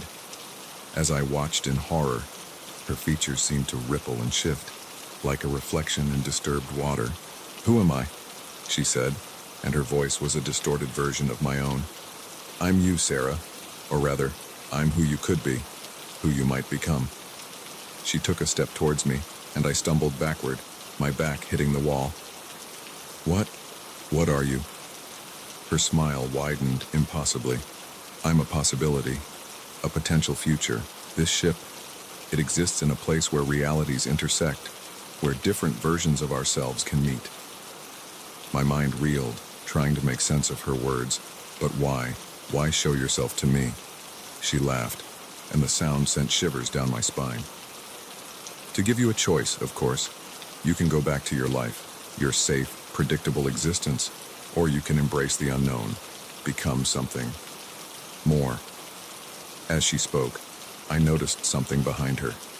The end of the hallway was shifting, shimmering like a heat haze, and beyond it, I caught glimpses of other places, other realities. She held out her hand. "Come with me, Sarah. See what you could become." For a moment, I was tempted. The promise of adventure, of the unknown, pulled at me. But then I thought of my life back home, of my friends and family, of Mike, probably worried sick about where I'd disappeared to. I shook my head. No, this is my reality, my life, and I choose it. Her face twisted in anger, becoming less and less human by the second. "You'll regret this," she hissed. And then, before I could react, she lunged at me. I closed my eyes, bracing for impact, but it never came.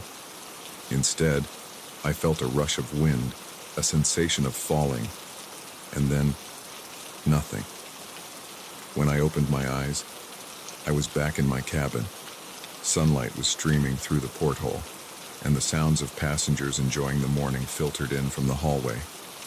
For a moment, I thought it had all been a dream, but then I noticed something on my bedside table. A small silver pendant, shaped like a key. Something I'd never seen before, but that looked strangely familiar. I picked it up, and as I did, I caught a glimpse of myself in the mirror. For just a second, I could have sworn my reflection smiled at me with a mouth that was a little too wide. The rest of the cruise passed uneventfully. I never saw my doppelganger again, and eventually, I managed to convince myself that stress and too much sun had played tricks on my mind. Mike and I grew closer, and by the time we docked, we were making plans to see each other back in the real world. But sometimes, late at night, I find myself looking at that silver key, and I wonder about roads not taken, about other versions of myself in other realities. And I can't help but think that somewhere out there, on a ship sailing through the spaces between worlds, another Sarah made a very different choice. So if you ever find yourself on a cruise and catch a glimpse of someone who looks just like you, remember my story, and think very carefully about the choices you make.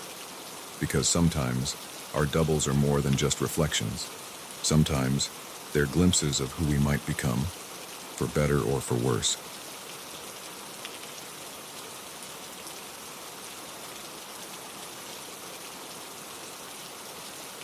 The words were whispered with such urgency, such raw fear, that I felt my blood turn to ice.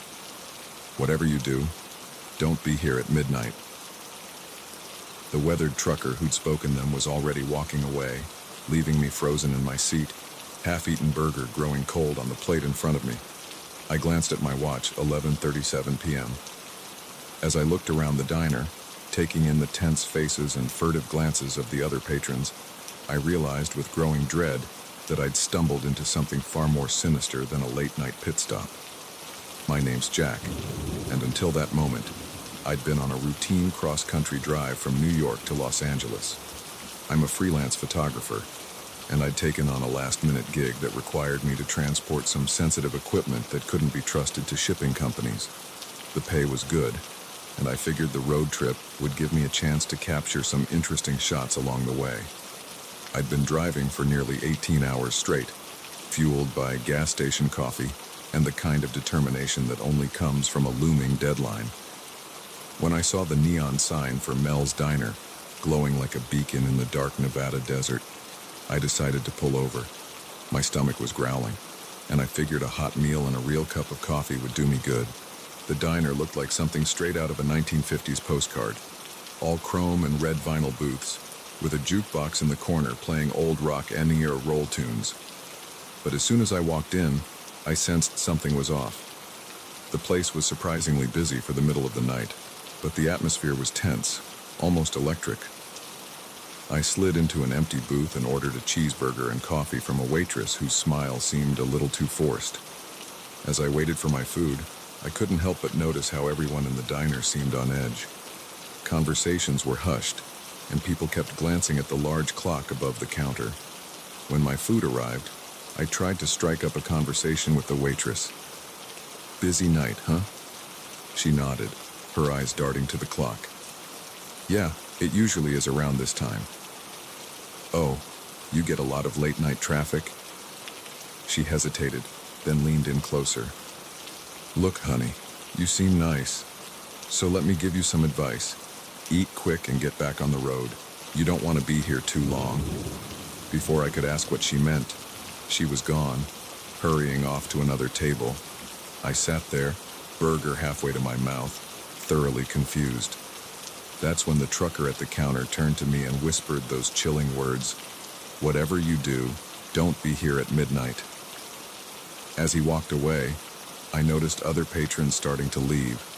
They moved with an urgency that seemed at odds with the late hour, practically running to their vehicles. I flagged down my waitress again. "What's going on? Why is everyone leaving?" She glanced nervously at the clock, 11:45 p.m. now, and sighed. "I shouldn't tell you this, but things happen here at midnight. Bad things.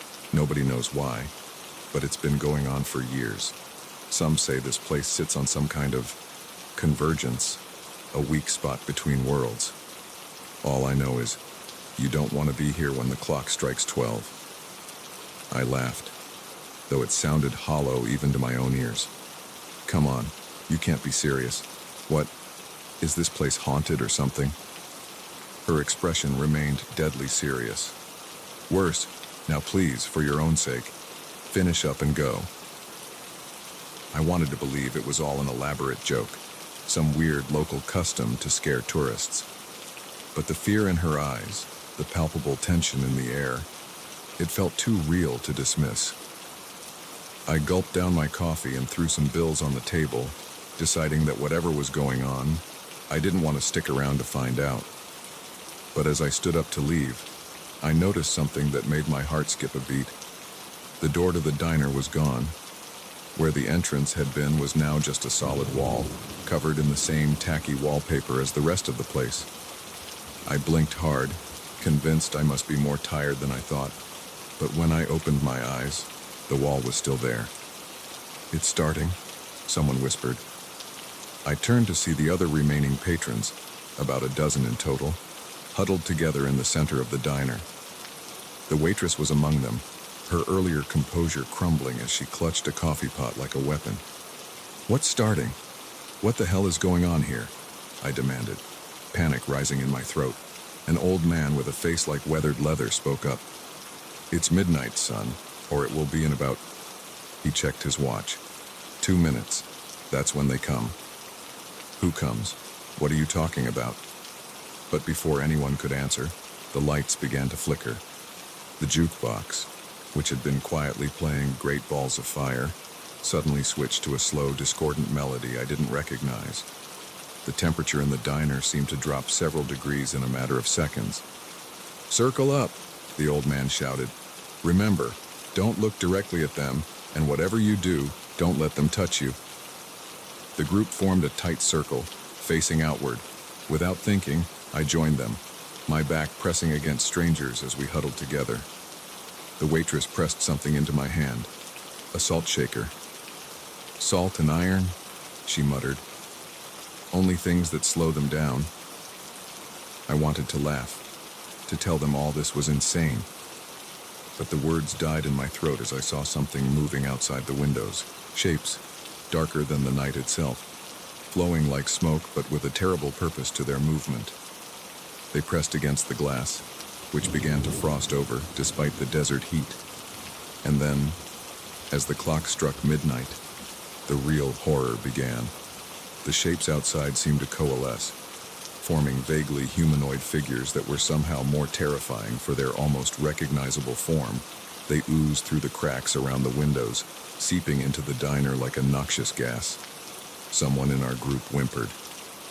I felt a hand grasp mine and squeeze tight. The old man's voice rose in a chant, words in a language I didn't understand. Others joined in, their voices shaking but growing stronger as they repeated the phrases. The shadow figures circled us, their movements jerky and unnatural. I caught glimpses of limbs that were too long, of faces that shifted and changed like smoke. The air grew thick with the smell of ozone and something rotten. One of the creatures reached out towards our group. Without thinking, I flung the contents of my salt shaker at it. The thing recoiled with a hiss that sounded like radio static, its form dissipating for a moment before reforming. Time seemed to stretch and distort. I couldn't tell if we'd been surrounded for minutes or hours. My arm ached from holding it out, salt shaker at the ready. My throat was raw from chanting words I didn't understand, just when I thought I couldn't take any more, when the press of bodies and the suffocating presence of the shadow creatures became too much. Something changed. The old man's chanting reached a fever pitch, and suddenly, the air itself seemed to ripple. The shadow figures began to retreat, their forms becoming less distinct. They flowed back out through the windows, which shattered outward in a spray of glass. A wind whipped through the diner, carrying with it the last wisps of the creatures and the lingering smell of decay. And then, as suddenly as it had begun, it was over.